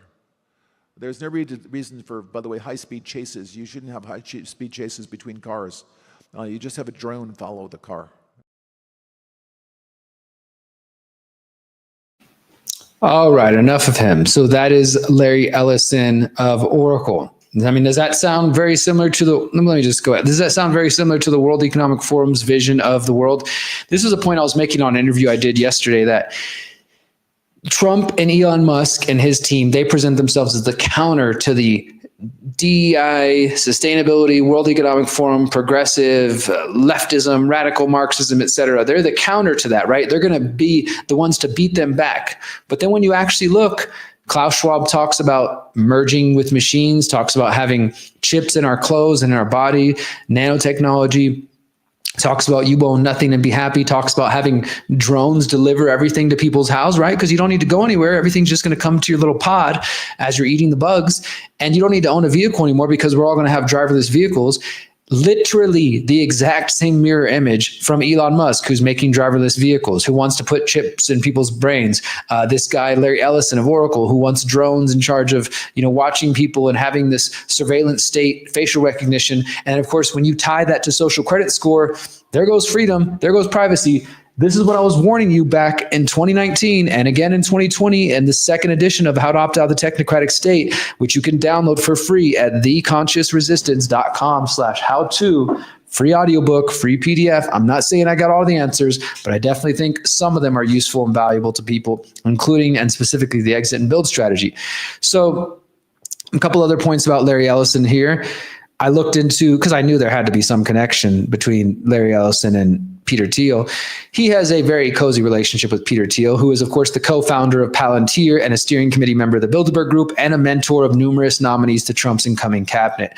Oracle and Palantir partnered together for cloud and AI infrastructure just last year, and Ellison and Thiel have been in Trump's inner circle since at least 2018, with the two of them meeting and having dinner with Trump several times over the years. And there's some more involvement in Larry Ellison in Trump's first administration, but that's, so that's just one of the people involved in this whole Oracle, this whole Stargate project. That brings us to Sam Altman, who's of course the CEO of OpenAI. He is currently embroiled in his own scandal after, as I reported and interviewed a couple of weeks ago, the mother of Suchir Balaji, who is, of course, the OpenAI whistleblower who went public in October 2024 to the New York Times, saying that he was worried, that he believed that OpenAI and Sam Altman were not only violating copyright law, but that he had some fears about AI and just the dangers it could pose to humanity. He never said what that was exactly, and we didn't get the details because he's dead now, in what they're calling a suicide, which his mother told me, and the evidence shows he was shot in the back of the head at an angle. There's no way he freaking shot himself in the back of the head. There was signs of a struggle, and I'm not saying Sam Altman did it. I'm not saying OpenAI did it, but they definitely have reasons to shut him up if necessary, and it just so happens to be that Sam Altman was recently made the head of the transition team for San Francisco's new mayor. And of course, San Francisco is where all these Silicon Valley companies are mostly based. Some of them moving to Texas, as I said, but many of them are still based in Silicon Valley. So Sam Altman's tied up in a whole scandal right now while this is all going on, but he's not worried about it because he's getting invited to the White House to hang out with Trump and to announce Stargate. Now, you might also remember that I reported in 2023, Sam Altman had testified in front of the US Senate calling for regulation of his own industry, which I thought was really interesting. And I was sort of reporting at the time that it was likely a fake out, that they were, yes, we need to be regulated. Please, I regulate my industry so we can protect the future and protect the children, when in reality, it was about bringing together the so-called private industry. And I say so-called because if you don't know, most of these Silicon Valley companies, they all received NQTEL funding, or many of them did, CIA seed funding from their venture capital firm NQTEL. And right after Sam Altman testified at the US Senate in 2023, guess where else he went to speak?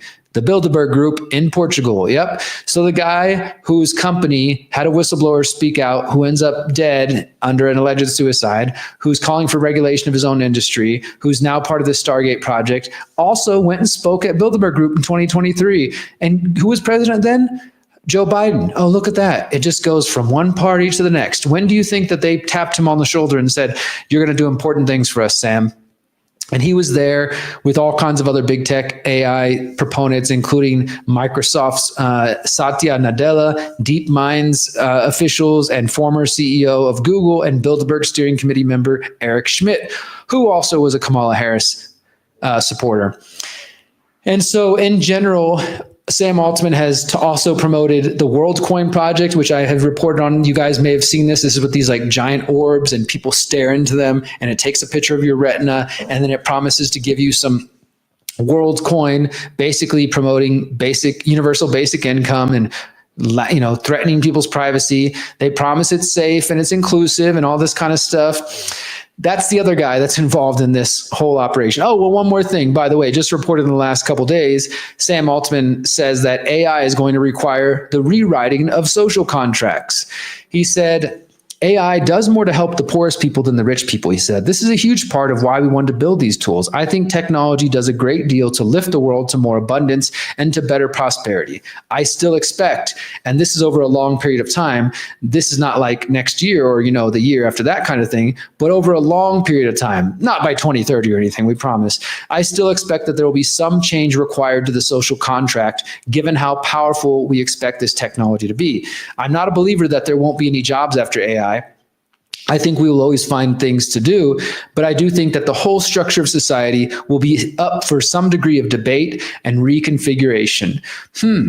Sounds like somebody's planning on redesigning society into a technocratic state where the technocrats at the top get to run things, similar to what Trump is calling for with his whole let's purchase Greenland and Canada and Mexico and the Panama Canal. Looks very similar to the North American technate that the original Technocracy Inc. movement wrote about in the 1930s.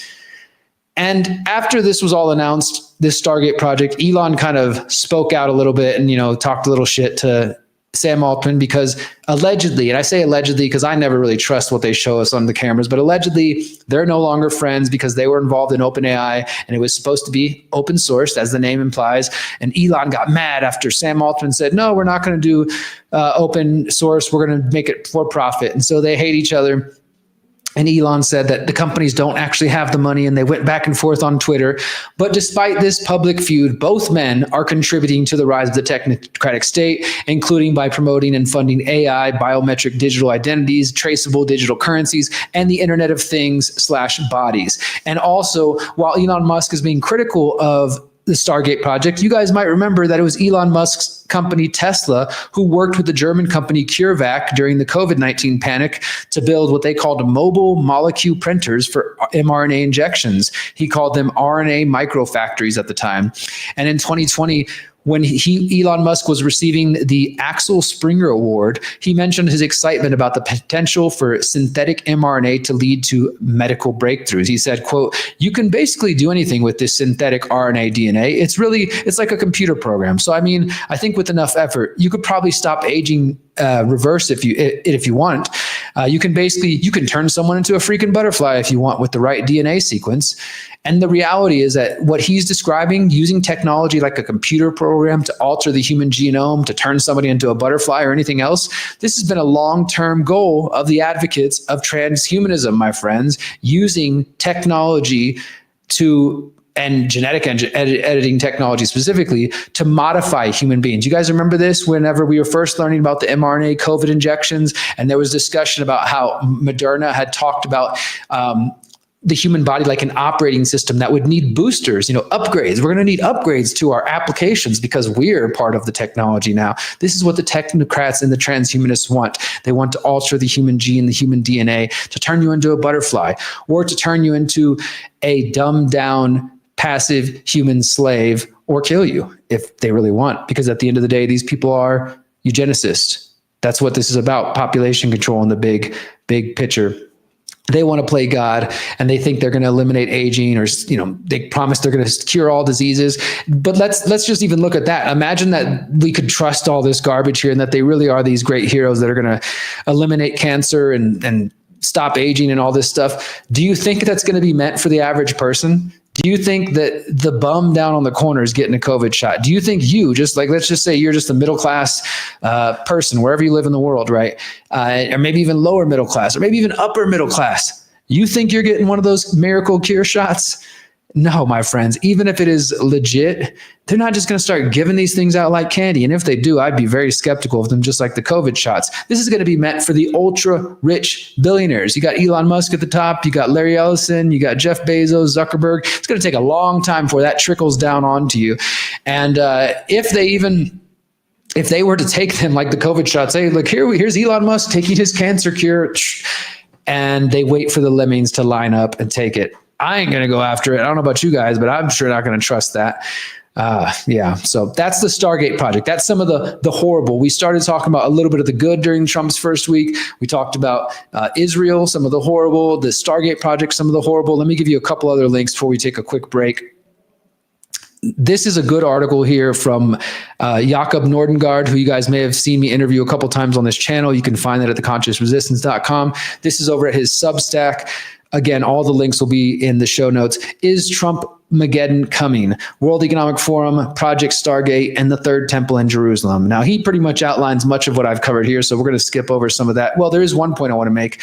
The World Economic Forum was just speaking last week, and it was just happening last week, and Trump spoke there. You know, he came and said, we're going to have common sense, no more transgenderism, no more radical left, no more net zero. Again, scoring some easy wins. So people are like, yes, we're totally back. We're winning, all this kind of stuff. But let's set aside the World Economic Forum in a minute. We'll come back to them. But I want to mention one of the guys who spoke there, Johan Rockström, who I have reported on. This guy was one of the main proponents of the Summit of the Future, the Pact for the Future. You guys may remember I was screaming about this, and I went to the UN last year in September.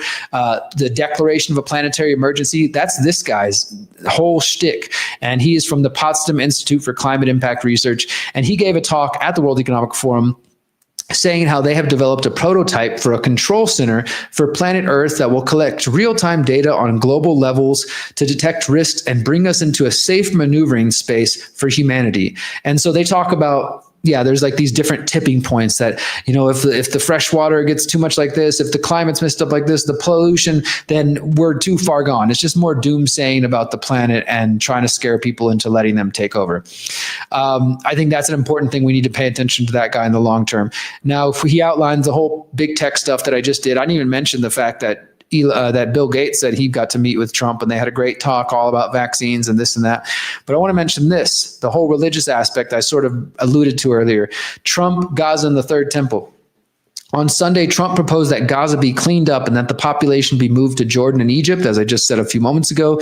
Israel ambassador Zionist Mike Huckabee has said that the West Bank may be annexed by Israel during Trump's second presidency, while Peter Thiel's Palantir provides the Israeli Defense Forces with AI-controlled battle technology. And as we know, Trump is very loyal to Israel, and he is seen by many followers as the savior who's going to build the third temple in Jerusalem. According to his newly appointed defense secretary, Pete Hegseth, who said back in the day, there's no reason why the miracle of the reestablishment of the Temple of the Mount is not possible. This would mean the symbolic manifestation of the global satellite temple that has been called Solomon's Temple. Elon Musk's Starlink, SpaceX, and Neuralink are all part of such a grandiose project, which is now complemented by Oracle and OpenAI's Stargate, the AI god that will control and manage humanity. And all that is needed now is the great war between Gog and Magog. It's a biblical reference there. Is the Trump-mageddon awaiting? We're going to see. But that's, I think, there's a lot of good things here in Jakob's article. And for those who are new to this, if you're talking shit in the comments right now and you think I'm just got TDS and Trump's still your president, whatever. If you've got any sense of critical thinking, I encourage you to go to theconsciousresistance.com and check out our section called The Trump Deception, where I've been documenting Trump's many lies and crimes, actual crimes, not the Russia stuff, since 2015. And I challenge anybody to watch these things and debunk them, to go through these reports and tell me where I'm wrong, because this is not just opinions. This is not just me yelling about Trump had sex with a porn star or Trump did this thing or whatever, any kind of Democrat lies. I'm talking about the real facts around Trump and the deception that so many people just can't seem to wake up from. And probably because, as I said back here in this old report, the silence from InfoWars is deafening. I did this one right when Trump came into office in December 2016. So this is like similar time frame, showing you how Alex Jones back then was already kind of starting to sell out. Well, Alex Jones, he's got Trump's wanker deep in his throat. Let me just be real about that. Same thing with Elon Musk, probably because they bankrupted him with the whole Sandy Hook false flag psyop thing. But nevertheless, if you want to get some facts, go to our section on the website called The Trump Deception.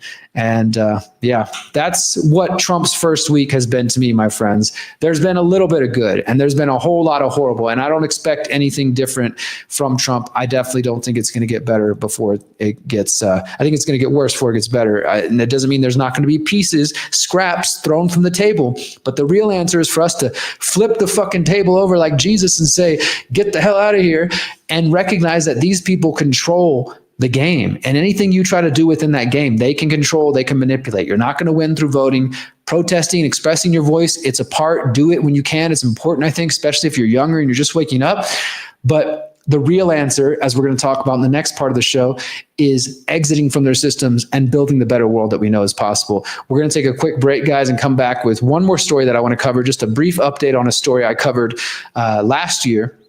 And then we're going to talk about the People's Reset and how the fact that, no, things are not hopeless. Despite everything I just said to you, despite all the freaking rise in Zionism and the Peter Thiels and the Larry Ellisons and the Sam Altmans and the Elon Musks, it is not lost. We're still breathing. We're still alive. And that means there's still hope, my friends. So stay tuned. You're listening to The Conscious Resistance Live. My name is Derrick Broze. We'll be right back. Are you using your phone, or is it using you? Rise above mass surveillance and discover a phone that protects your privacy and communications. Above Phone does everything your old phone does, without tracking you, while giving you complete control over your phone and apps. We are better than big tech.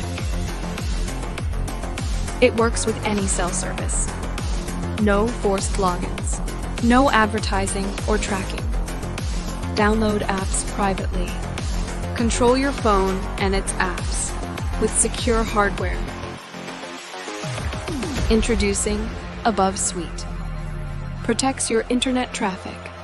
Private email on any device. Video call with friends privately. Encrypted chat, calls, and internet phone. Protect your searches and get results. Don't worry if you're new. Every phone includes a free 45-minute live call. You also get free email and chat support, free guides and video courses. We can take back our technology. We're here to help with tools and education. You have the power. Rise above with Above Phone. AbovePhone.com.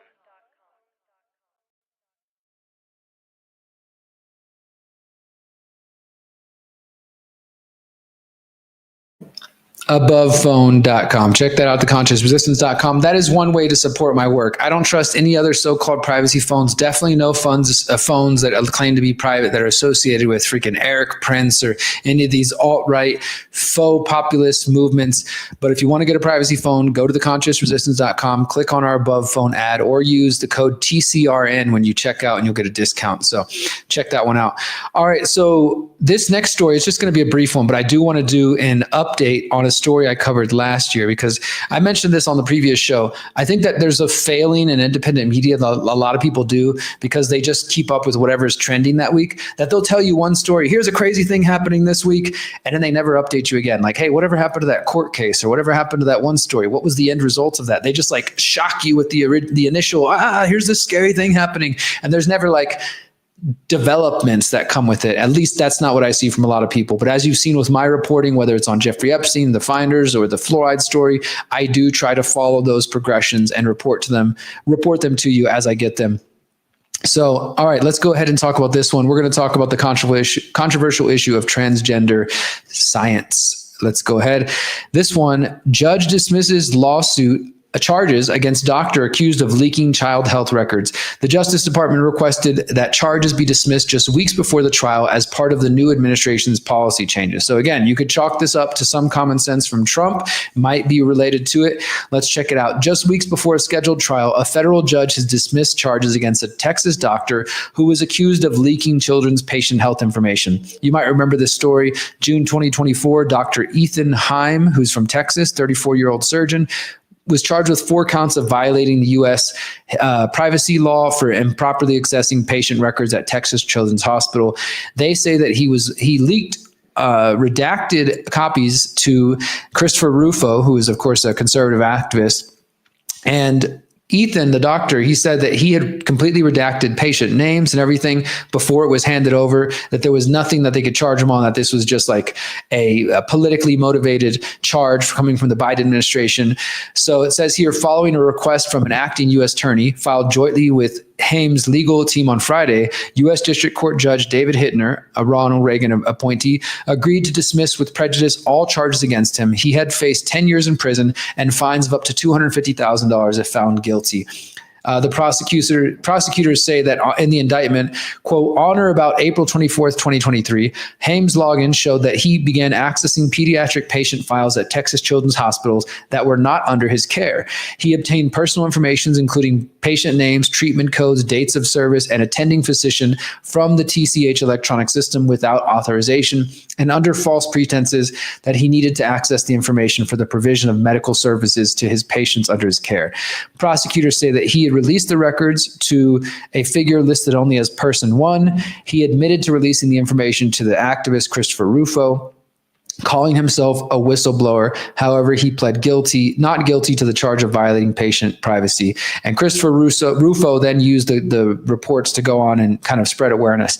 I do consider him to be a whistleblower because, as you guys know, for those who have followed my work, I did a 4-part investigation series in, how long ago is this now? 2023 at The Last American Vagabond. It's called Identity Crisis. Part 1, gender identity history, puberty blockers and hormones. Part 2, gender affirming surgery, social contagion, detransitioners and the autism overlap. Part 3, shifting government policies. And Part 4, the network behind gender identity ideology. And then I also created a 1-hour kind of mini documentary podcast called Identity Crisis, an investigation of the gender identity debate, where you can find that as well. So I am not just talking out my ass. I did sit down and interview a transgender person and several people for these reports to try to understand it, because I'm not some right-wing bigot who just hates people if they're gay or something like that. But the fact remains, there is a political movement, gender ideology behind a lot of this, and it is corrupting the minds of many young people and people, I think, who are easily influenced. And there's also efforts to keep the science from getting out, which is why it's important when this doctor chooses to speak up and shows that the reason he did this is because Texas Children's Hospital, under new Texas law at the time, was supposed to stop providing so-called gender-affirming care to children. But as this Dr. Ethan Haim, the whistleblower, found out, they continued to do that even after it was made illegal by the state of Texas. So that's what whistleblowers are supposed to do. So it's a good thing that the charges were dropped against him. I want to show you another article. This was a while back. This was October 2024, but I never got to it, and so I want to just mention it today. U.S. study on puberty blockers goes unpublished because of politics, doctor says. The leader of the long-running study said the drugs did not improve mental health in children with gender stress, and that the finding might be weaponized by opponents of the care. Now, this reminds me so much of the fluoride research community, because it's basically like, and the same thing with the vaccines. Like, if they find something that potentially, like during COVID, we saw this. A study comes out and says that COVID shots could lead to myocarditis, but people are like, well, we don't really want to report on that, because although it's factual, if people know that, they might not take the vaccines. And so they've already got this bias, this, follow the science bias, that instead of just being like, well, shit, maybe these things aren't as safe as we were told, as we thought, or we've been reporting, they're just like, no, stand your ground, hold on tight, don't give up any ground. It's bad. And I mean, if we tell them it might be bad, then they might not take them. It's just this, it's not science. It's fucking ideology. It's politics. And this is a similar thing here. An influential doctor and advocate of adolescent gender treatments said she had not published a long-awaited study of puberty-blocking drugs because of the charged American political environment. The Dr. Johanna Olsen Kennedy began the study in 2015 as part of a broader multi-million-dollar federal project on transgender youth. She and colleagues recruited 95 children from across the country, which just to me is fucking crazy. They got 95 kids and they gave them puberty blockers. So, I mean, that already is like, I guess you got to study it, right? But still, it's nuts. And the puberty blockers, of course, they slow down developments like deepening voice and breasts, things like that. And they were trying to see if this is going to, limit gender distress or gender dysphoria. They followed these kids for 2 years to see if the treatments could improve their mental health. And this was after the Dutch study claimed that puberty blockers improved well-being. And I talk about that in my report, how this Dutch study, which was not done well, and in fact, people they ignored the long-term results of it, but people saw what they thought were positive results in this Dutch study, and they immediately started prescribing it all over Europe. And now a lot of those countries are going backwards, but the US, at least in the last few years, has basically been not having common sense and not following the science. But it says the trend, the American trial did not follow a similar trend. Dr. Olson said in a wide-ranging interview, puberty blockers did not lead to mental health improvements, most likely because the children were already doing well, she claims. But either way, the point is they couldn't prove that it improved health at all. They're in really good shape when they come in, and they're in really good shape after 2 years. The conclusions seem to contradict an earlier description of the group in which Dr. Olson Kennedy and her colleagues noted that 1/4 of the adolescents were depressed or suicidal before the treatment. So they were suicidal before and they didn't get any better, is the point. In the 9 years since this study was funded by taxpayers at the National Institutes of Health, and as the medical care for this small group of adolescents became a searing issue in American politics, the team chose not to publish the data. When she was asked why, she said the findings might fuel the kind of political attacks that have led to bans on youth gender treatments in more than 20 states. She said, quote, "I don't want our work to be weaponized. It has to be exactly on point, clear and concise. And that takes time. It takes 9 years and $9.7 million from taxpayers. And they're not happy with the results yet." She says she will publish it eventually, but that the team has been delayed because of budget cuts and stuff like that. Sure, maybe. You're telling me in 9 years you couldn't get this shit out? So she also is one of the most vocal advocates of transgender treatments for adolescents, and she served as an alleged expert witnesses challenging state bans. So you're telling me she's not politicized, but that's my point, is like they get the data and the taxpayers are funding it and they don't even want to let it out because they don't want to let go of their freaking ideology. And that's fine. Like, look, as a person coming from Native background, I have learned about two-spirit people, which is a thing, that there were different Native cultures, indigenous cultures around the world that believed in 3 genders or 4 genders or 5 genders, or had different variations that, like a man that switched between female and this and that. And that's fine. Ultimately, I think people should live however the heck they want, but don't use government, don't use taxpayer dollars, and don't fucking force it on kids. You know what I mean? Like, everybody's happy to let you be your own self and you do whatever you want, call yourself whatever pronouns you like. Don't come after the kids, and don't try to get the government to put a gun to my head and say, if I don't call you by your preferred pronouns, you're going to lock me up. That's where the problem starts. And just one last one. This was an opinion piece from the New York Times as well that came out in November, is right around the election, on transgender issues. Voters want common sense. And this, I'm not going to read the whole thing, but it was just, I think, a reasonable essay just to the left, really saying like, yo, you guys need to wake up. People want common sense. And they point out some of the same things that I talked about, that like people don't want to see women getting beat up by transgender women or men in sports. They don't want to, their kids to have to worry about people coming to the bathroom. And look, I get it. Sometimes the right wing and the conservative, they do conflate these issues. I'm not saying every time they claim like kids are going to get raped in the bathroom by transgender men or stuff like that. I do think there's hyperbole. I do think there's some of that pearl clutching going on, but there's also real, like I've talked to parents who are terrified about even saying anything negative to their children about, they're going on TikTok and elsewhere and they're getting influenced, and they're all of a sudden like, hey, I think I'm going to transition. I want to start wearing binders to hold my boobs down, or I want to start taking, testosterone to grow facial hair if they're a woman, a young lady. And I've talked to parents who've cried to me and said, I don't know what to do. I'm afraid to speak up. I'm afraid to say anything, and that it might push them away further. And I mean, this is a real concern. So once again, the science has not been followed. Trump claims coming into office now that there's, we're going to bring back common sense and all this sort of stuff. I hope, for the sake of the children, I really, truly do hope, because it's nuts. And I don't even think it just started under the Biden administration. I know a lot of people currently just want to blame everything on Biden, but this has been going on for a while. These movements really started in the 70s, and the whole gender identity. And I explore this in my 4-part series at T-Lab. It's been building for a while. We just finally got to this point where it's become mainstream. And we know as well that some people want to take it even to the point of trying to normalize pedophilia and stuff like that. Not saying all gay people are pedophiles, not saying all transgender people are pedophiles or anything like that. I know some of you might hold those opinions. I don't believe that is accurate. Nevertheless, overall a victory. This doctor who was whistleblowing, he's now no longer being held under charges, facing charges. One more quick break, guys, and we're back to talk about the People's Reset movement, exit and build, and how that's the real solution. How Trump's not going to save you. How JD Vance isn't going to save you. Elon Musk, Peter Thiel, et cetera, et cetera. None of them are going to come save you. We'll be right back. So I've recently partnered with my friend Sean Hawkins of the company Cultivated Mind. He focuses on organic mushroom extracts, which are designed to help you physically, mentally, and maybe even more than that. I've just been testing them out recently. You may have seen my interview with Sean discussing this. We went over some of the specific benefits of the various types of mushrooms that Sean uses. I think it's a really exciting product to be a part of because not only are they organic, they're non-GMO, but if you know anything about mushrooms, as more and more of us have been learning about the benefits of mushrooms, not just psychedelic mushrooms, but all types of mushrooms, then you understand that they are a great boon to your health. So Sean recently hooked me up and I've been trying the Brain Squared, which is for gut pea flower extract, ashwagandha.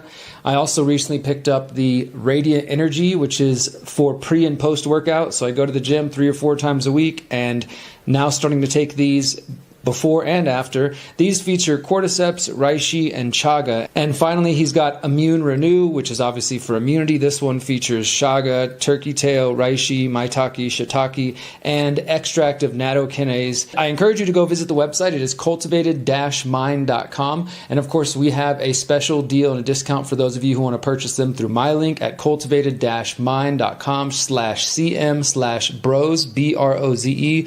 You can check out the link on the screen right now or wherever you're watching. Check out the link below the video.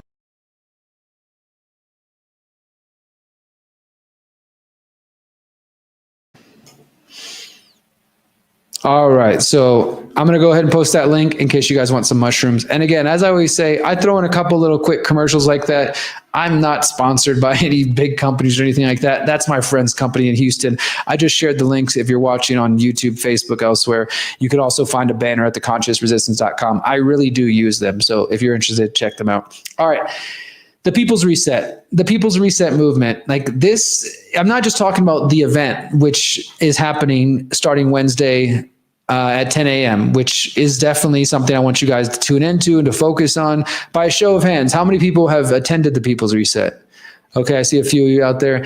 A show of hands, how many people have watched the Greater Reset when it was the Greater Reset or the People's Reset? We just renamed it at the end of January 2024 to the People's Reset. So this will be our first official, the People's Reset in Mexico. How many of you watched online? Okay, I see a few of you.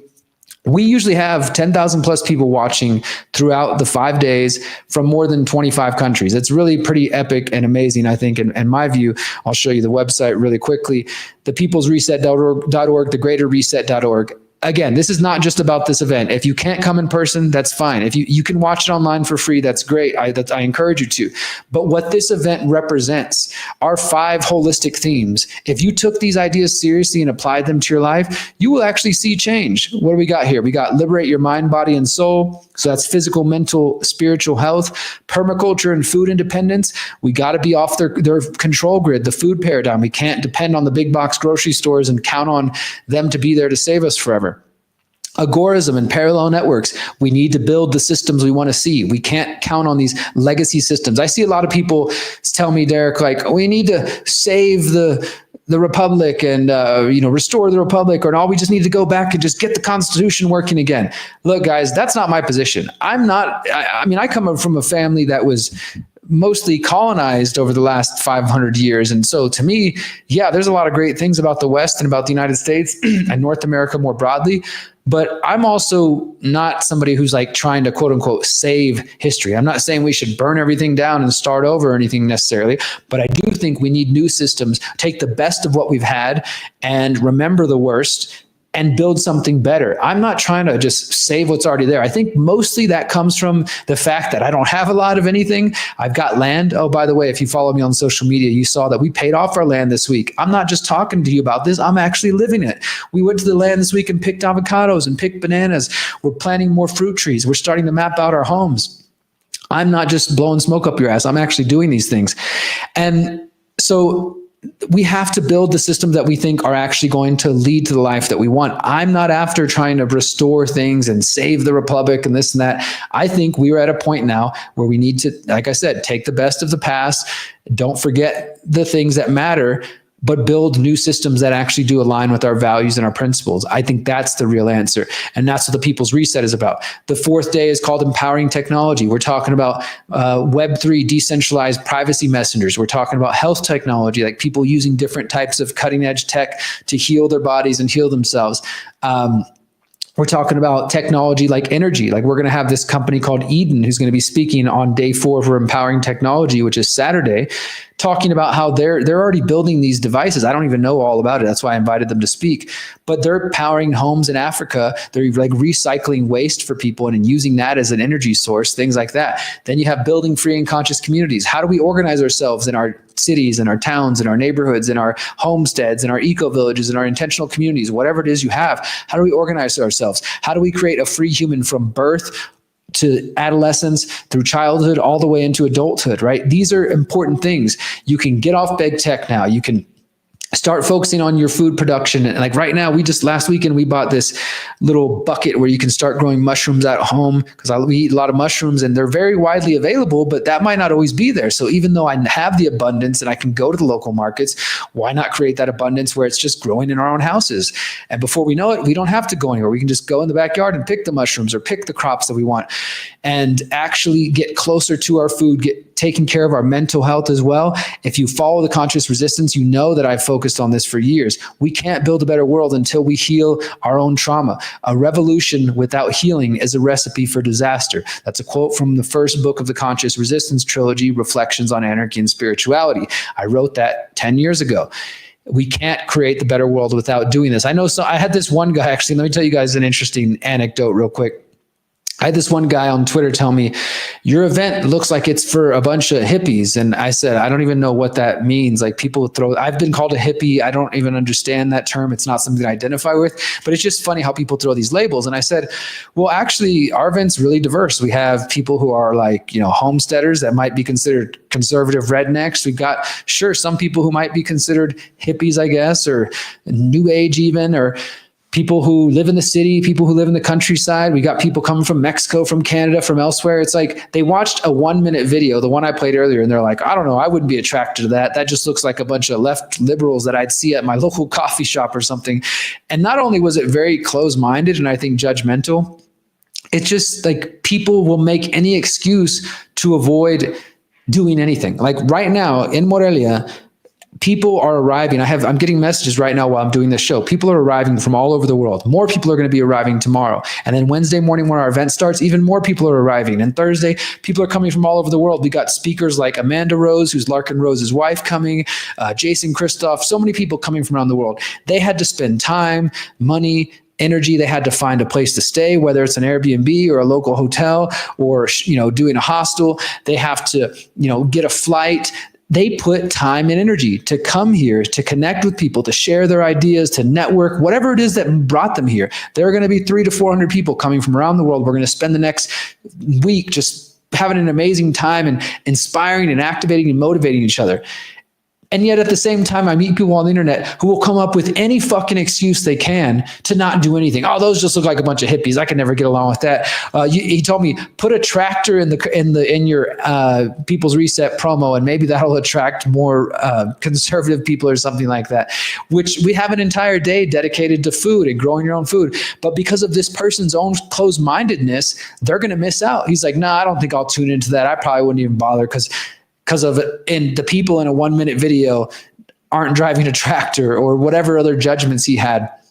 And at the end of the day, I've long ago recognized that I can only reach who I'm meant to reach. I'm not going to lose sleep like, oh, dang, did I not attract the right, that demographic or this and that? Everybody has a different crowd that they appeal to. People might look at me and because I have long hair, they make whatever judgments or whatever stupid shit they're stuck on. But really, at the end of the day, as I told this gentleman on Twitter, that's a reflection of you. that's a reflection of your closed-mindedness. That's a reflection of your fear, of your interaction, of your paralysis. And this guy was even saying, hey, I'm doing some of this. I've got a homestead. I'm growing food.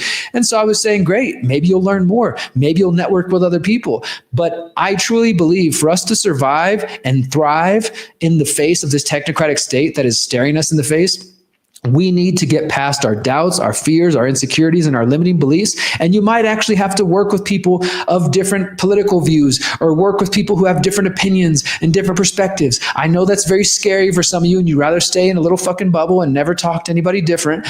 But I don't think you're going to make it. Sorry, I don't think you will survive. And in fact, what kind of a boring life would that be, just to be surrounded by a bunch of people who believe the same exact thing as you? I get it's nice to be around like-minded people, but I don't want to be in a bubble and just hang out with other people who just have the exact same views. You'll never be challenged, right? So anyways, my point is, people can come up with all kinds of reasons why not to come in person or why not to watch online. And even if you don't watch it live, like I said, we post all of these talks for free on our Odyssey channel. You search the Greater Reset or the People's Reset, and you'll find 6 playlists from the Greater Reset 1 through 5, the Greater Reset, the People's Reset UK, actually 7, and then an online event we did totally dedicated to technology called the D3 Tech Summit. All 7 of those playlists, all of the talks we've ever given and shared since January 2020 are available for free on mental, spiritual health, on permaculture and growing food, building parallel systems, homeschooling, unschooling, technology, Web3, community building, organizing. There's so many ideas there. And if you are actually trying to create solutions for yourself and your family, then you will take action. And I see it when the people come to our event and they're out there in the audience and they're taking notes, and you can just tell people like they're excited and they're going to go home and they're going to take that energy back to their communities, and it's just going to keep growing. And our plan is to keep doing this every year to 2030 and beyond. But the goal is not to just keep coming back and having a good time and patting each other on the back. The goal is to come back year to year and say, hey, are you growing your food now? Hey, did you get off big tech and now you're using Linux and only privacy messaging services? Hey, are you homeschooling your kids? Hey, you got land too? And we watch and encourage and motivate each other. That's the People's Reset. That's exit and build. Exit from the coming slavery systems and build and or support those who are building the new ones, because you will not save yourself and your family with Donald Trump, through politics, through violence, and you're definitely not saving anybody with apathy. And maybe you say, Derrick, I'm not here to save anybody. I'm just here to get what I want out of life. Then great, you do that. You be passive. You sell out your ancestors. You sell out the coming generations.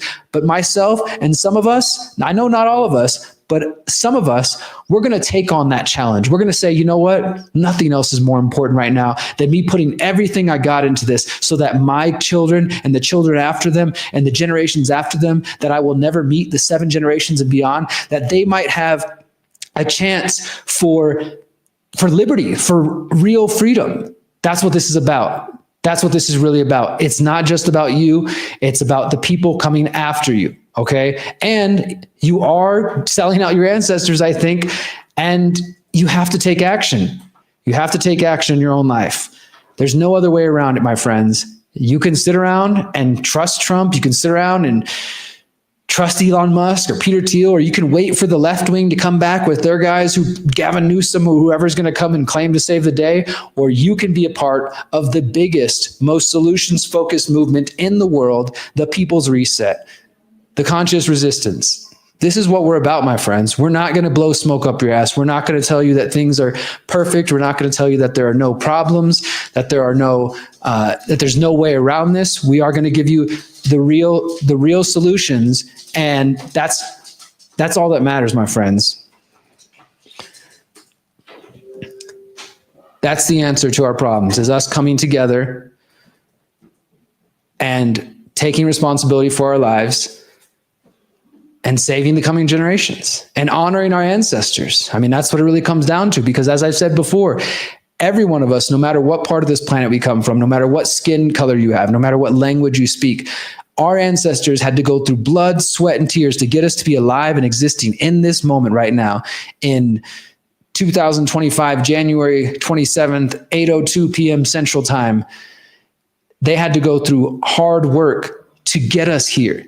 And if you refuse to take action and you just say, I'm just going to be apathetic, I'm going to do nothing, or I'm just going to trust Trump, or I'm just going to, believe that violence is going to be the way, or whatever other sort of false solutions, anti-principles, as Samuel Konkin used to call them, whatever those come your way, do not be deceived by them. As I said earlier in the show, you're going to have two things happening in the coming years. You're going to see more and more people who you trust and who you think should know better, who are going to fall for the psyops, because things are going to get more difficult. There's going to be a difficult period as we are exiting from the systems and as the system is collapsing around us, while they're trying to sell us this golden age of America, which might come with some benefits, but it's also going to come with the loss of privacy and freedom, and eventually a chip in your hand or a chip in your brain.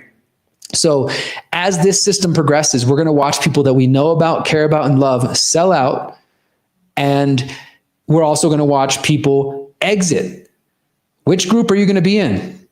I know what I'm in. I know what I'm doing. I've dedicated my life to this, to sharing this message to people, to trying to give examples of this. I did the 45-day exit and build challenge 7 weeks prior to the US election. We're going to have a landing page for that very soon to share with you guys. So you can take your 45-day exit and build challenge. I actually had somebody email me the other day and said, Derrick, I took the 45-day exit and build challenge. It took me a little longer than 45 days, but I did it. And guess what? I'm on Linux now. I'm using privacy messengers. I learned this thing and that thing. Like, they're actually taking the homework and taking the ideas that I shared in that challenge and that I shared in my book and using them.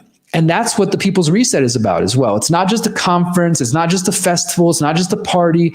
It's all of those things, but it's an activation, because you come inspired and motivated and excited, and you leave home feeling activated and ready to go home and change shit. That's how change really happens. It starts little by little, piece by piece, heart, mind by mind, and heart by heart, person to person.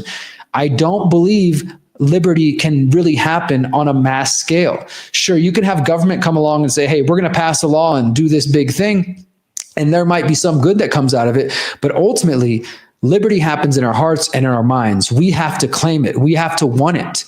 And it happens when we show each other an example of another free, powerful, beautiful person who is claiming their self-ownership and their self-governance, right? That's what it really happens. That's why I try to walk the walk and talk the talk, because I'm not going to be very convincing telling you guys about these ideas while not living them, right? And I'm not saying it's easy, but I don't use the banking system. You guys learned that I had a debanking experience recently, even though I wasn't even using banks, had PayPal issues, have other issues.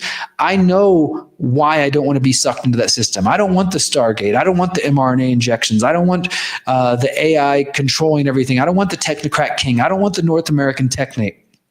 What do I want? I want clean water. I want organic, clean food. I want clean skies. I want fresh living soil. I want community, like-minded people who are working on themselves mentally, physically, and spiritually to try to be the best versions of ourselves as we encourage and uplift each other to be an example to other people, to recognize that we're not perfect, but that with the Creator's creation and love and support and backing and energy, we can create something magnificent. And through that, we can teach that to other people, and we can be example for more people, so that those 7 coming generations actually have a chance and they have a choice. Do you want to go to this technocratic state, the you will own nothing and be happy golden age of America?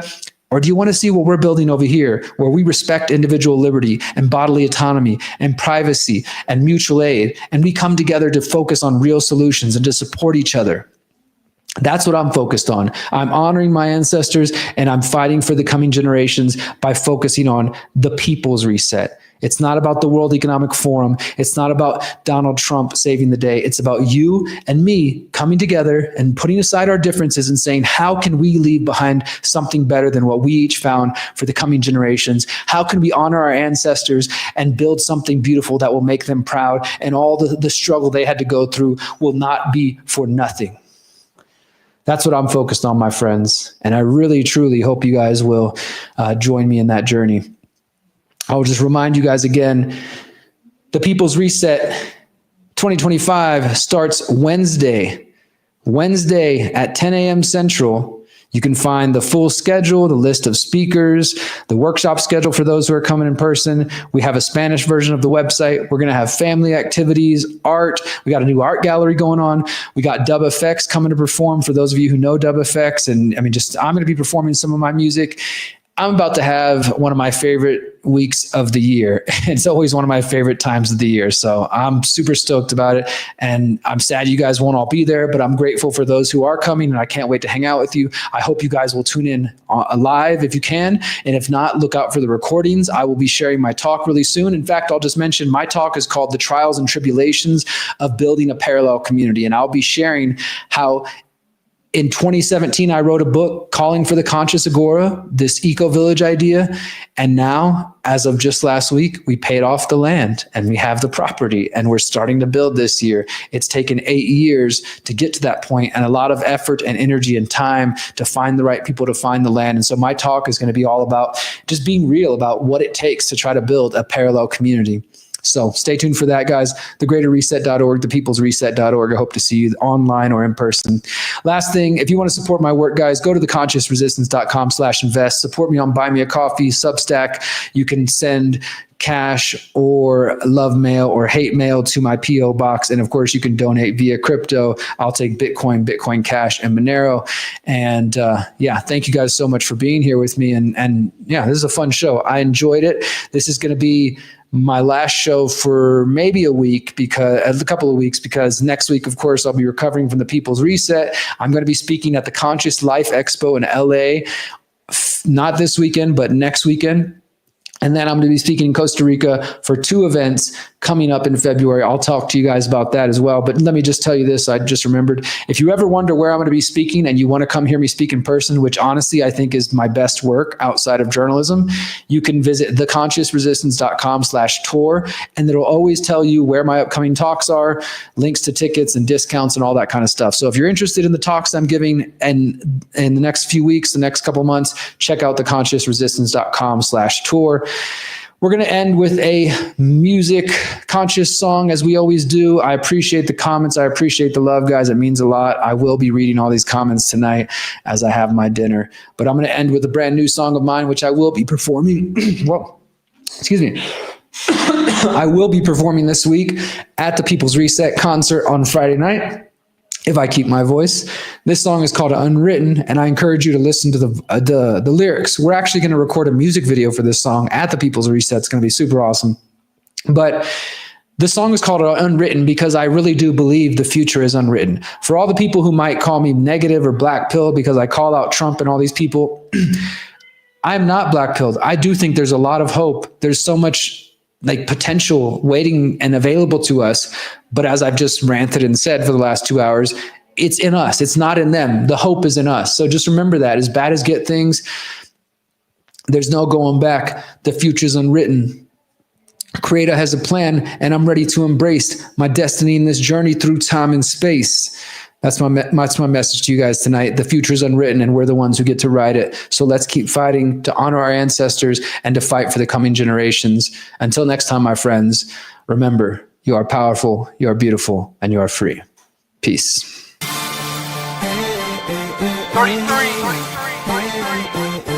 Present.